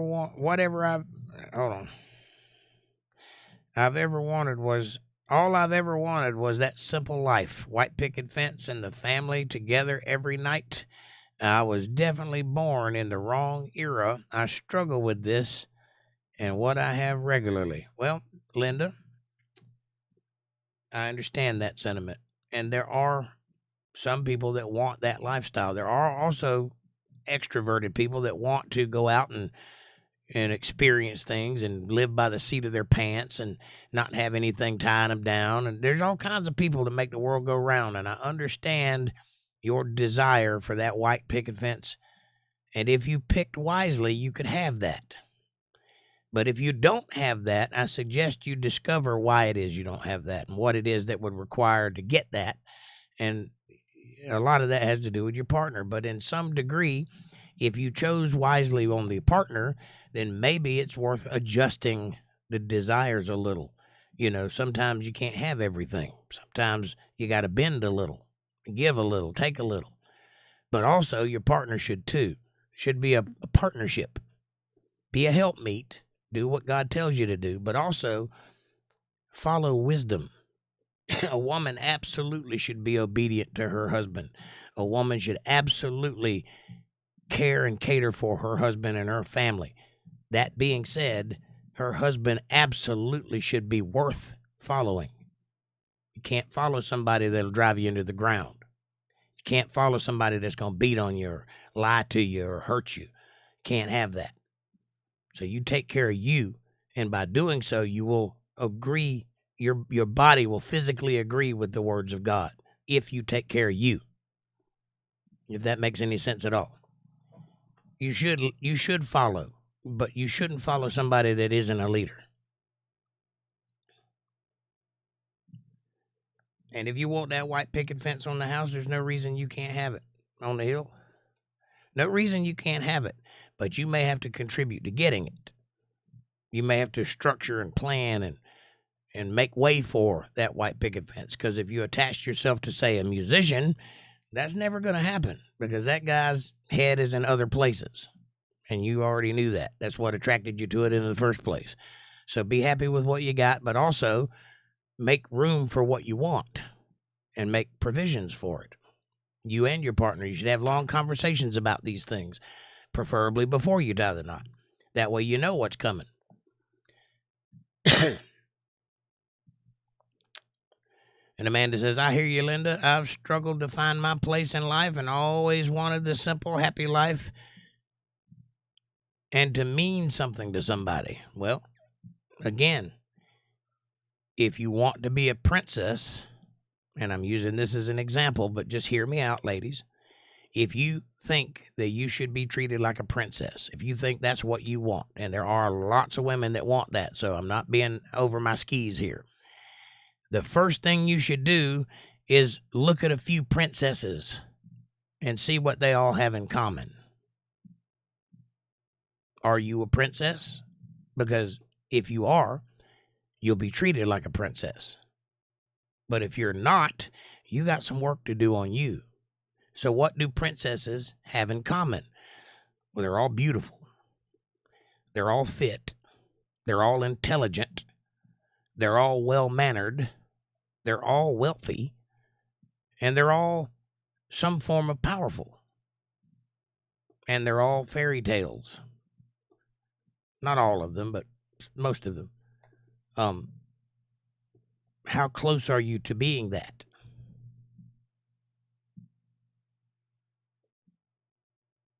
And if you're not, here's what I suggest you do. And I'm talking real here, so this may be painful to some people if they hadn't considered it, but you need to consider it. Here's what you do. You make a list, an honest list of all the things that you think a princess is.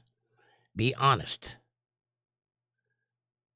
And then check off each one of those things that you compare to and be honest. Be self-critical. Look inward.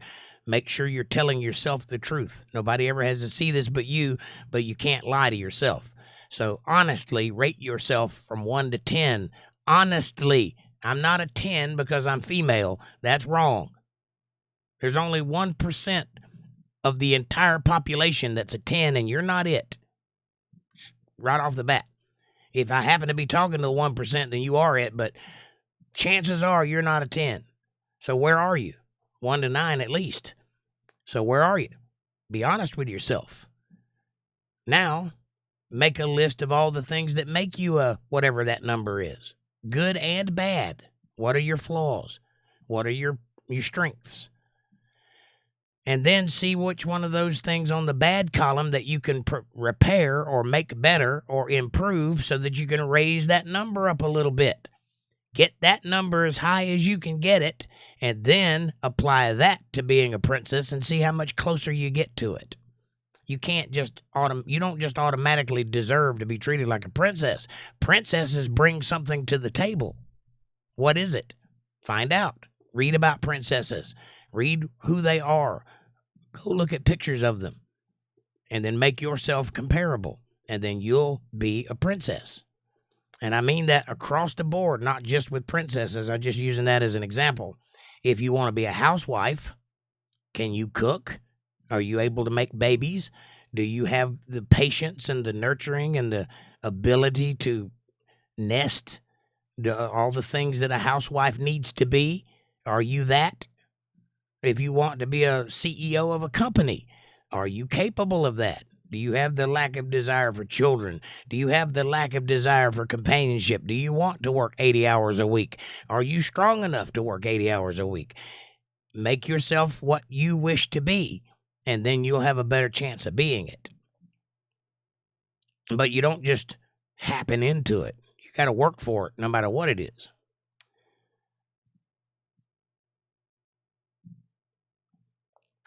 Cold Creek Croft says, hear that, ladies? Ending up alone myself. I realized that maybe I put too much credit on the opinion of others. We tend to give more credit than due, and likely not issues with ourselves, so I say. Well, there's some wisdom in that, Cold Creek Croft. And it's never too late. Until you draw your last breath, it's never too late to improve yourself and to put yourself out there. But you're going to have to do it if you're an older person. You're going to have to do it within the confines of that. I mean, you're not going to go out and find a 20-year-old. It's not going to happen. It has happened, but you'd be better off, winning the lottery a few times. So, live within your means. But that's why it's important to know where you are on that scale of 1 to 10, not because of a superficial thing, but because you got to know where your means are. You got to know where you exist in the world, because a 6 is not going to pull a 10. It's not going to work. That 10 has nothing in common with you. Those two things do not fit. That's what movies and songs are about. That's why they exist, because everybody wants that, but very few of us are capable of achieving it. So we make movies and fantasize about it. We write books and songs about it, but it does not happen in reality. If you want a 6 because you're a 6, then you can achieve that. You may get lucky and pull a 7, but you'll be in a deficit the whole time. They'll be above you the whole time, and you'll feel that, and it'll cause friction in your relationship. But you might be able to pull that off. You're not pulling a 10. It's not going to happen under any circumstance. For no reason will it ever happen. It will not happen. You cannot do that. You can fool yourself into thinking something's a 10 that isn't a 10, but that's not reality. If you're a 2, you're not going to get a 6. You need to work within the 2s, and you need to be able to identify what a 2 is. That's why that list is important. And at some point, usually when you're 15, you should have done this. Cold Creek Croft says, humanity is the only species that actively resists natural selection, and it shows. We're also the only species that has meaning and value things. We're the only species that does that, which is proof of God, by the way, because meaning is a thing and it comes from something else.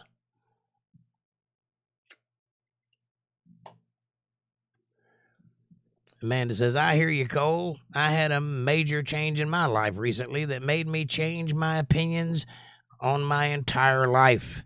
And it couldn't come at a better time. God knew exactly what he was doing and sent me a savior. Not the savior, but a savior. Lowercase s.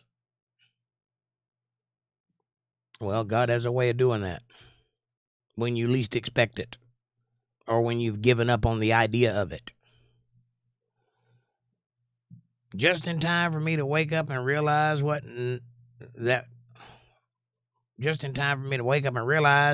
that was not where I wanted to be. right?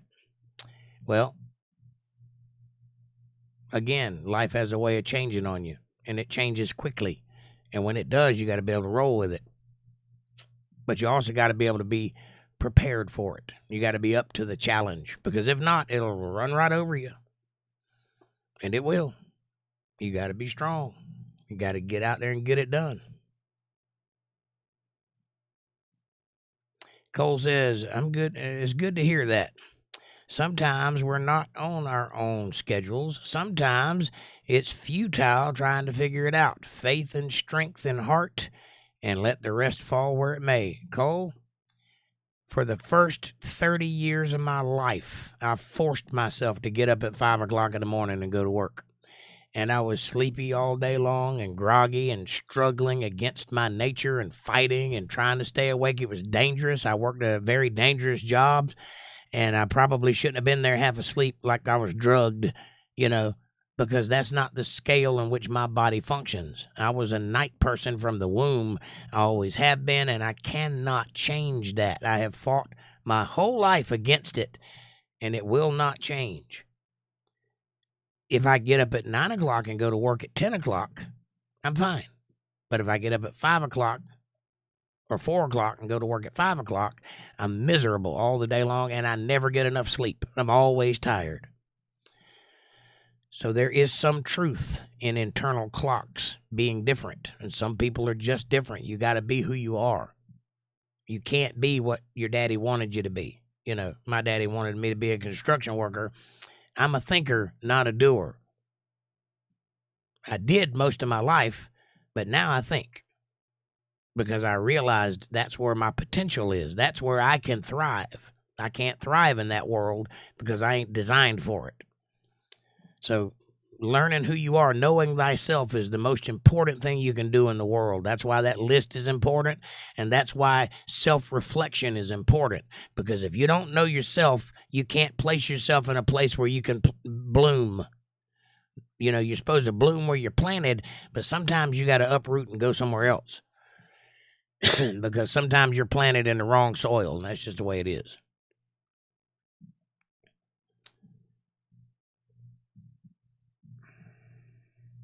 Amanda says, exactly.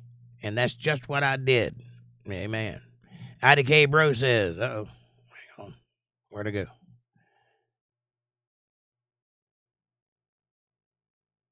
Damn it. My chat jumped. I'll find it. Hang on. I think I went too far. There it is. IDK Bro says, sorry, guys, I'm back. I had to finish some summer homework. I hear you, buddy. Well, I'm glad you're here, and you can hit the rewind button if you need to. There's some good wisdom in this read. Check it out. Amanda says, welcome back, IDK. And Linda says, amen, Jake. Fabulous read. Thank you, Linda. I appreciate it.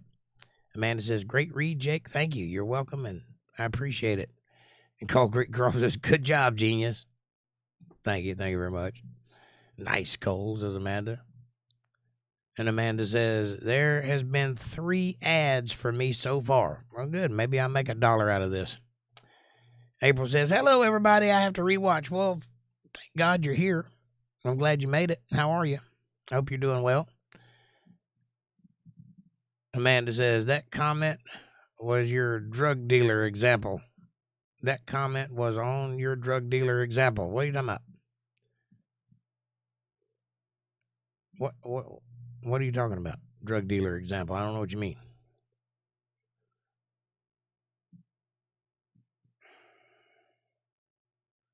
April says, how is everyone tonight? And Amanda says, hey, April, great. April says, love you all. Well, we love you too, April. How are you doing tonight? How are you and Kevin doing? Amanda says, heart April.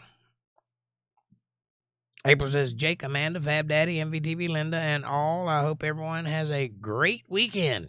Absolutely. And Amanda says, April, did you notice the new J tag? You got a brand new color. Look at that. April says, absolutely agree, Jake. Thank you. And good night, Fab Daddy. Fab Daddy, you leaving? And April says, IDK bro, hello, good to see you. And Lisa Reen says, I don't understand why live stream has ads so that I can eat. That's why it has ads. We get them before and after. Isn't that enough? It is for me. I know why you have them, Jake, and I understand, but I don't like ads. It takes a chunk out. I do apologize for that. And if, as I said, I'm going to try it for a month or two, and if it gets to be too annoying, I will remove them.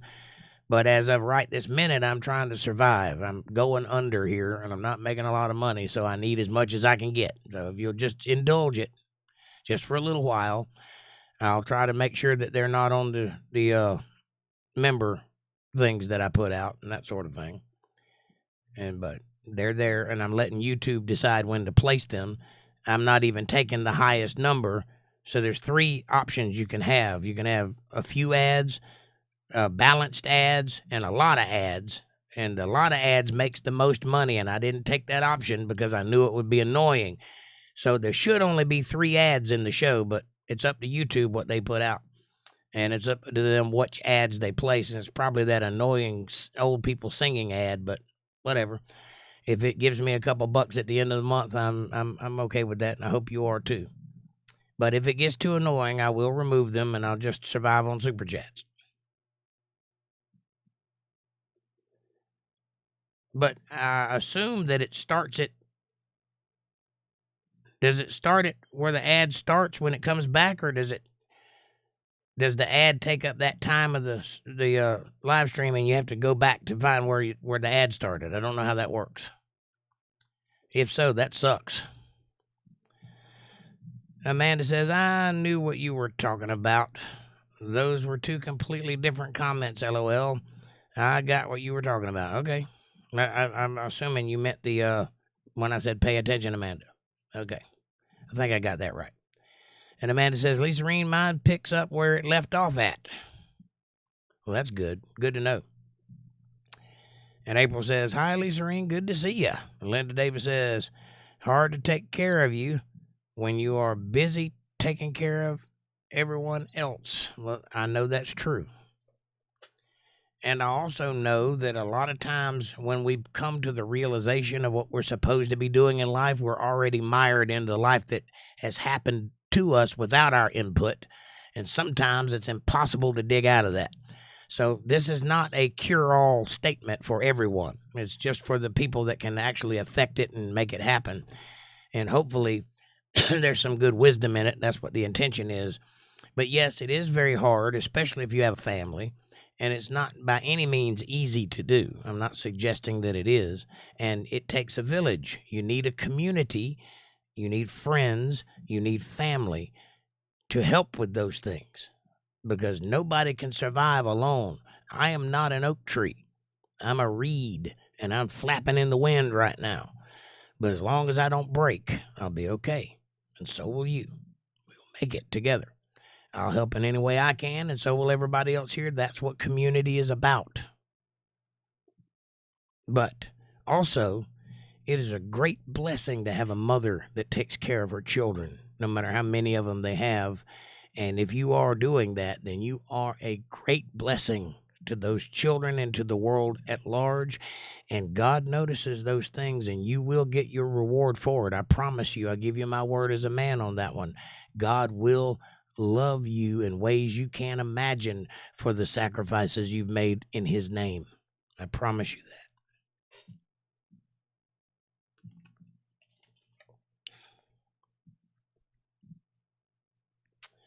Amanda says, I'm a unicorn. You are a unicorn.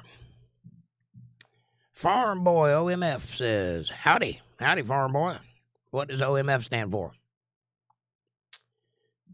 On my farm? Amanda says, hi, Farm. Welcome. Fab Daddy says, made it back. Well, that's amazing. I didn't know you left. Amanda says, welcome back, Fab Daddy. And Cold Creek Croft says, IDK Bro, here's your channel. Y'all check out IDK Bro. He's been here enough time. Show him some love. Go subscribe. And April Rain says, sorry, whatever I missed, I was getting gas. I'm back. Well, you're supposed to release gas, not get it. Cold Creek Croft says, Farm Boy, here's your channel. Show some love. We are rejoining, says Fab Daddy. We all rejoining. We all rejoining. Okay. Fab Daddy, here's your channel. Thanks, Cold Creek Croft. Lisa Reen says, I am a queen. Always settle for jokers, LOL. Well, as long as you know who you are. But if you are a queen, you should have a king. Because that's what queens are for. Kings. Don't settle for jokers. That's bad for you. Cold Creek Croft says, Amanda, here's your channel. Fab Daddy says, Lisa Reen, do you like sevens? Oh.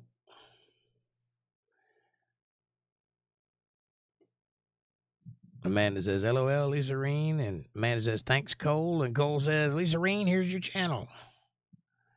Dang it. My chat jumped again. I don't even know where I'm at anymore. I found it. Okay. Linda says, Cole, I am finally just putting it all in God's hands and allowing him to show me where I need to be. And here you are, right where you need to be, Linda. Thank you. Fab Daddy says, hi, Linda. Good to see you. Cold Creek Croft says, right on, Linda. Here's your channel. Y'all show Linda some love. Go subscribe to her channel. Fab Daddy said, I saw April here, too. Yep, April's here. And Lisa Reen said, 7 is a good number, Fab Daddy. 7 is a good number.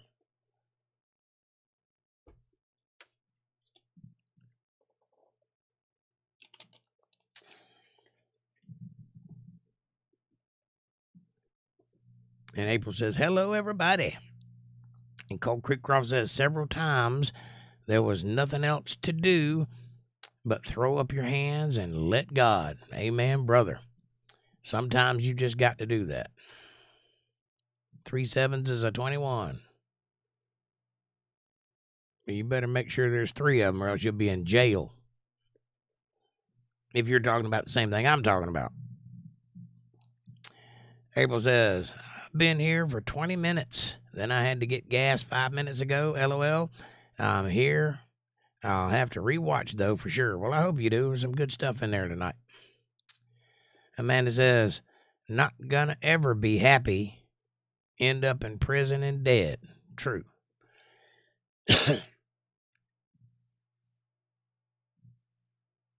Cole says, April Rain, here's your channel. Y'all show April some love. Go subscribe. And April says, everything is fine. We went and had dinner with Kevin's friend, Keith, and it was nice. Then I had to take CJ back, and I'm doing good, love. Well, fantastic. I'm glad you're here. We missed you. Fab Daddy says, I needed to soak in a virtual hot tub. How do you soak in a virtual hot tub?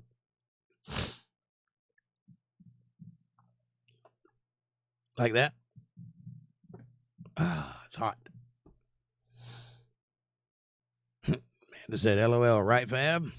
April says, oh, cool, Fab Daddy. You have one?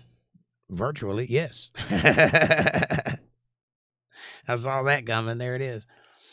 April says, I see we're greener. That's right. You got a greener tab, and pretty soon it's going to be something special. LOL, Fab Daddy, says April. Fab Daddy says, it gets pretty dirty. Your virtual, that's gross. I don't want to picture this anymore, Fab. April says, oh, good Lord, Fab Daddy. Dakota Wright says, hi, Amanda. Welcome to the show, Dakota. Amanda says, hi, Dakota. April says, bubbles and all, Fab Daddy. Well, how do you imagine that virtually? Dakota says, do you know what Monday is, Amanda? Probably so.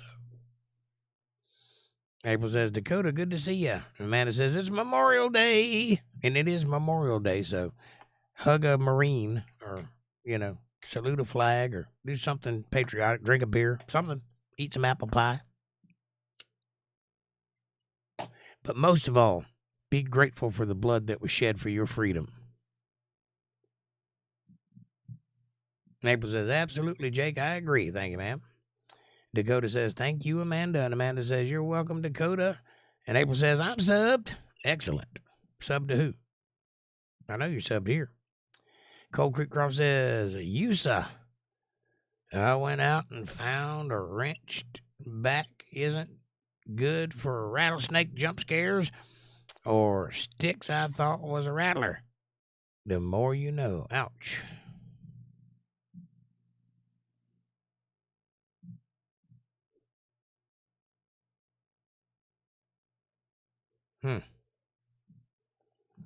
April says, LOL, and Dakota says, hi, friend.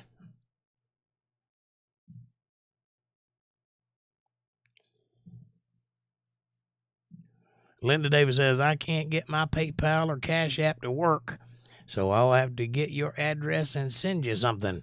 I discussed it with Walter tonight and wish to start tithing. You've been a great inspiration. Linda, that is beautiful, and thank you for that. Walter has my address, and if not, I'll make sure you get it. And I am grateful for that, but please, only do that if you have it to spare. It is true that you're supposed to tithe where you're taught, if you're taught. But also, you're not supposed to tithe stuff you have to eat with. So if you're struggling, please don't worry about me. But if you got it to spare, I'll sure take it. Cold Creek Cross says, Linda Davis, good for you. I'm broke, but you can use the super chat option here and dodge all the platforms. True. There is that option. And Amanda said that. Oh, that's awesome, Linda. And Walter, you two rock. You guys are beautiful. I appreciate every day that you show up here. It means the world to me. So thank you for being here. And I hope that something I give makes your life better in some way. And I hope that God's word lifts your spirits all the way. Dakota Wright says, hi, Linda. And hi, my friend. Who's your friend? April says, amen. April says, I'm subbed to everyone here. That's awesome, April. Thank you. That's a big help, too. Cold Creek Croft says, both my names are 7 letters. Maybe it helped, except for the dash Rip Rock moniker. But I only use that at strip clubs. Wait, what? Strip clubs? Those are dumb anyway. Yeah, they are kind of dumb. They defeat the purpose. Linda says, Cole, I've tried, but it won't accept my new bank card. Yeah, those things are a pain to get started. If you can ever figure it out, though, it works pretty good. But I understand. But I'll make sure you get my address. I think Walter already has it, but I'll send it to you. Can you email? If you can email, do me a favor and email me at this email address right here on the screen, UntetheredLiveStream@gmail.com. Send me an email, and I'll send you my address. UntetheredLiveStream, all one word, @gmail.com. April says, everyone in chat, I believe. I do too, April. Cold Creek Croft says, Linda Davis, understood and been there. I hate all things digital as they rarely work consistently or screw up with no clue or option to fix. Amen to that. Amanda says, I hear you on getting started, Linda. It took me almost 2 weeks to get my card going. Wow. April says, I remember when they came out with digital TVs, everyone got a coupon in the mail to pick up their box. Remember, y'all? Oh, you're talking about the the digital television where they switched from analog to digital so that you couldn't use the antenna anymore to pick up Channel 7, but now you got a box like cable. Yeah, I remember when that happened. And now hardly anybody watches TV.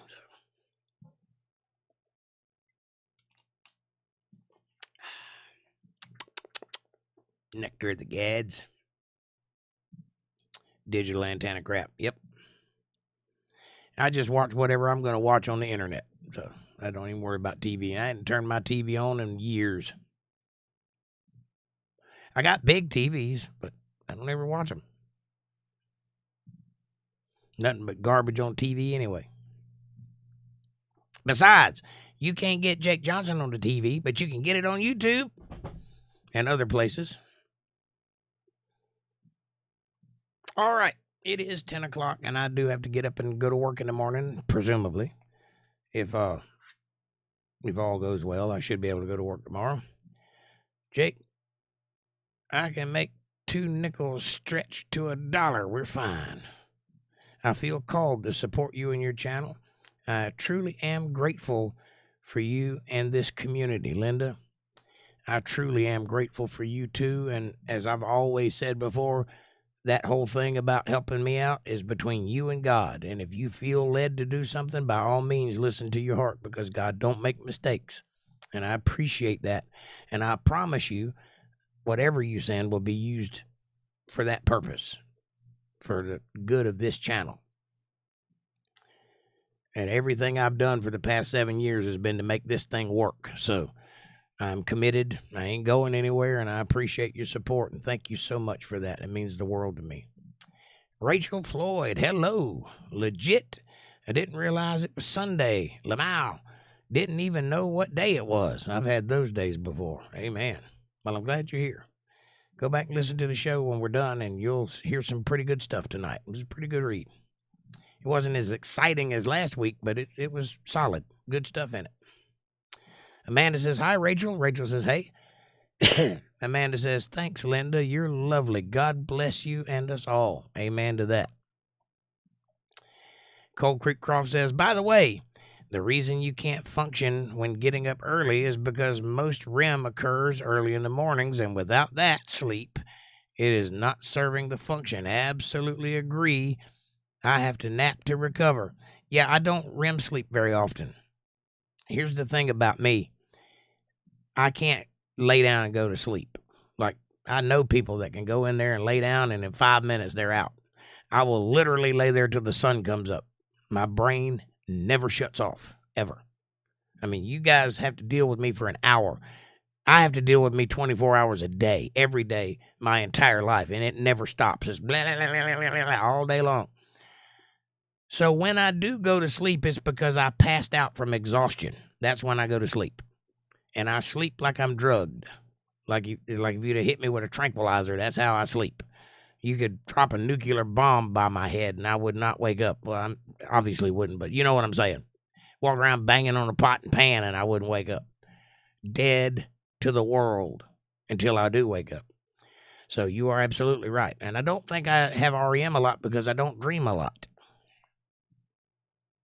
And I know you dream when you're going through that part.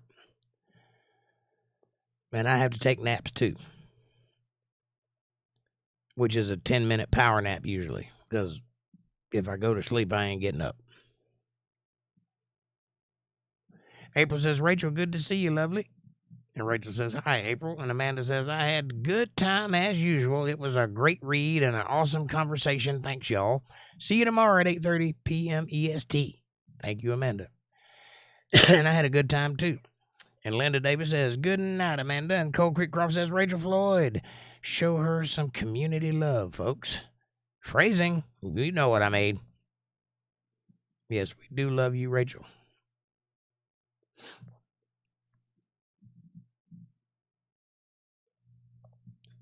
Amanda says, thanks, Linda.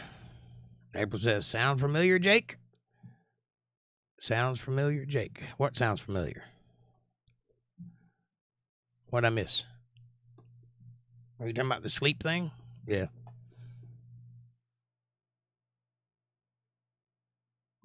Rachel says, prayers. Cole says, I can sleep 5 minutes after drinking coffee. Me too. But I know what you mean. I once slept through an attack by 4 drunks on my RV in a glacier. I woke to federal marshals waiting to see if I was alive. That's crazy. I ain't never done that, but I have slept through a day before. Linda says, Rachel Floyd, heart and prayers. And April says, golly, we are so much alike, Jake, when it comes to our sleeping habits. True. Yeah, I never shut off. And when I do shut off, it's like, I'm down. Down for the count.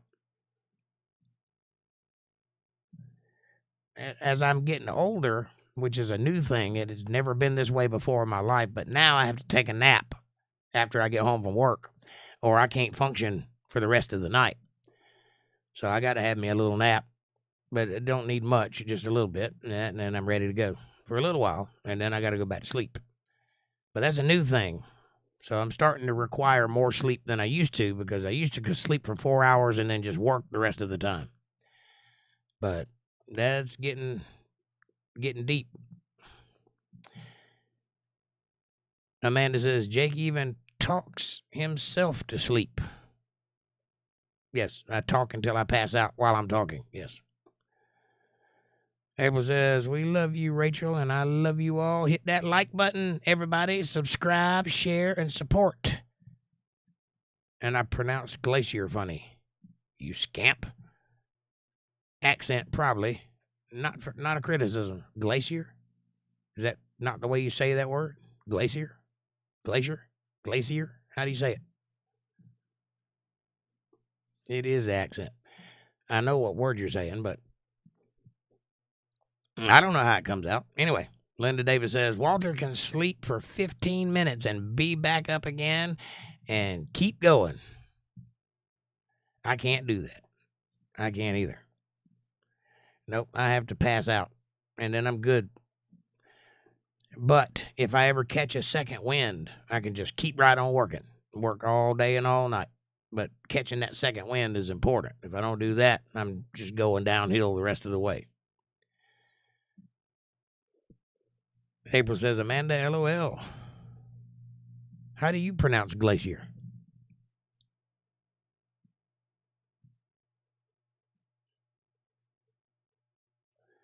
G-L-A-C-E-R.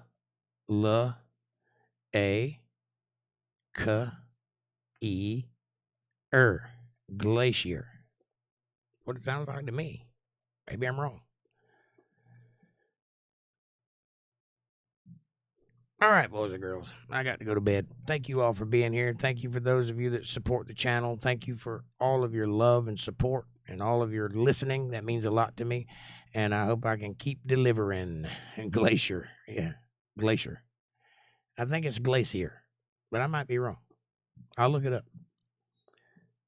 Cold Creek Crop says, glacier. Very subtle, but kind of endearing. Seems you add an extra syllable, glacier. That's what I-E-R sounds like. Ear. Like Greer. Or something else with an I-E-R in it. Maybe I'm wrong. I don't know. But I'll say glacier. Glacier. Sounds Californian. Glacier, dude. For sure. Good night, all, says Linda. And April says, that's it, MVTV. Amanda says something in hieroglyphics. All right. I love you guys. May God's blessings abound in your lives, and may his grace light your footsteps every which way you go. Keep your nose in that book. Keep studying. Keep gaining insight into God's wisdom. It will only serve to make your life better. Do me a favor when you go out into the world tomorrow. Be nice to somebody. That's all. Just be nice. Doesn't take much. And I promise you it'll change your life. It will. I love each and every one of you from the bottom of my heart. I love you true. And I can't wait to see you tomorrow night at 8:30 right here, Eastern Standard Time on Untethered Live. Cold Creek Crop says, oh, yeah, the sun is going down here after 10 on a school night. Good commitment as always. I do respect that, and thanks, Jake. And thanks, April Rain. Well, if it wasn't for April Rain, I wouldn't still be here. So thank you, April. Much love, everybody. And looks like we're moving up in the world. So y'all hang on. It's going to get better. I'm going to start putting more effort into making new content. So some of that's coming in the very near future. I hadn't given up on Hyperbole. I just took a break. I'm coming back. So Cold Creek Croft, go watch Hyperbole if you hadn't done so already. I think you'll enjoy most of it. Or you'll be cussing me one way or the other, but send me an email and let me know what you thought. And Linda, shoot me an email at untetheredlivestream@gmail.com. Link is right here. And make sure you get that address. Have a great night, everybody. God bless you all. Cole says, I'll give the rabbit a piece of bread. That'll be the extent of my Memorial Day interactions, but all good. Yeah, I hear you. I'm probably going to work all day, but that's the way it goes. Lisa Reen, God bless you, sweetheart, and good night. I'll see you tomorrow night. And I'm going to send you an email also. So we're going to make sure we fix that problem. All right. Have a great night. God bless you all. Sweet dreams, and I'll see you tomorrow. Thanks for watching. Cold Creek Club says, I'll check out the Hyperbole and let you know. Beware and good night. Not necessarily in that order. Stefan says prayers. Good night, everybody. April says, I love you, Jake. Thanks. I love you. And yes, Hyperbole is excellent. Thank you. Thanks for watching.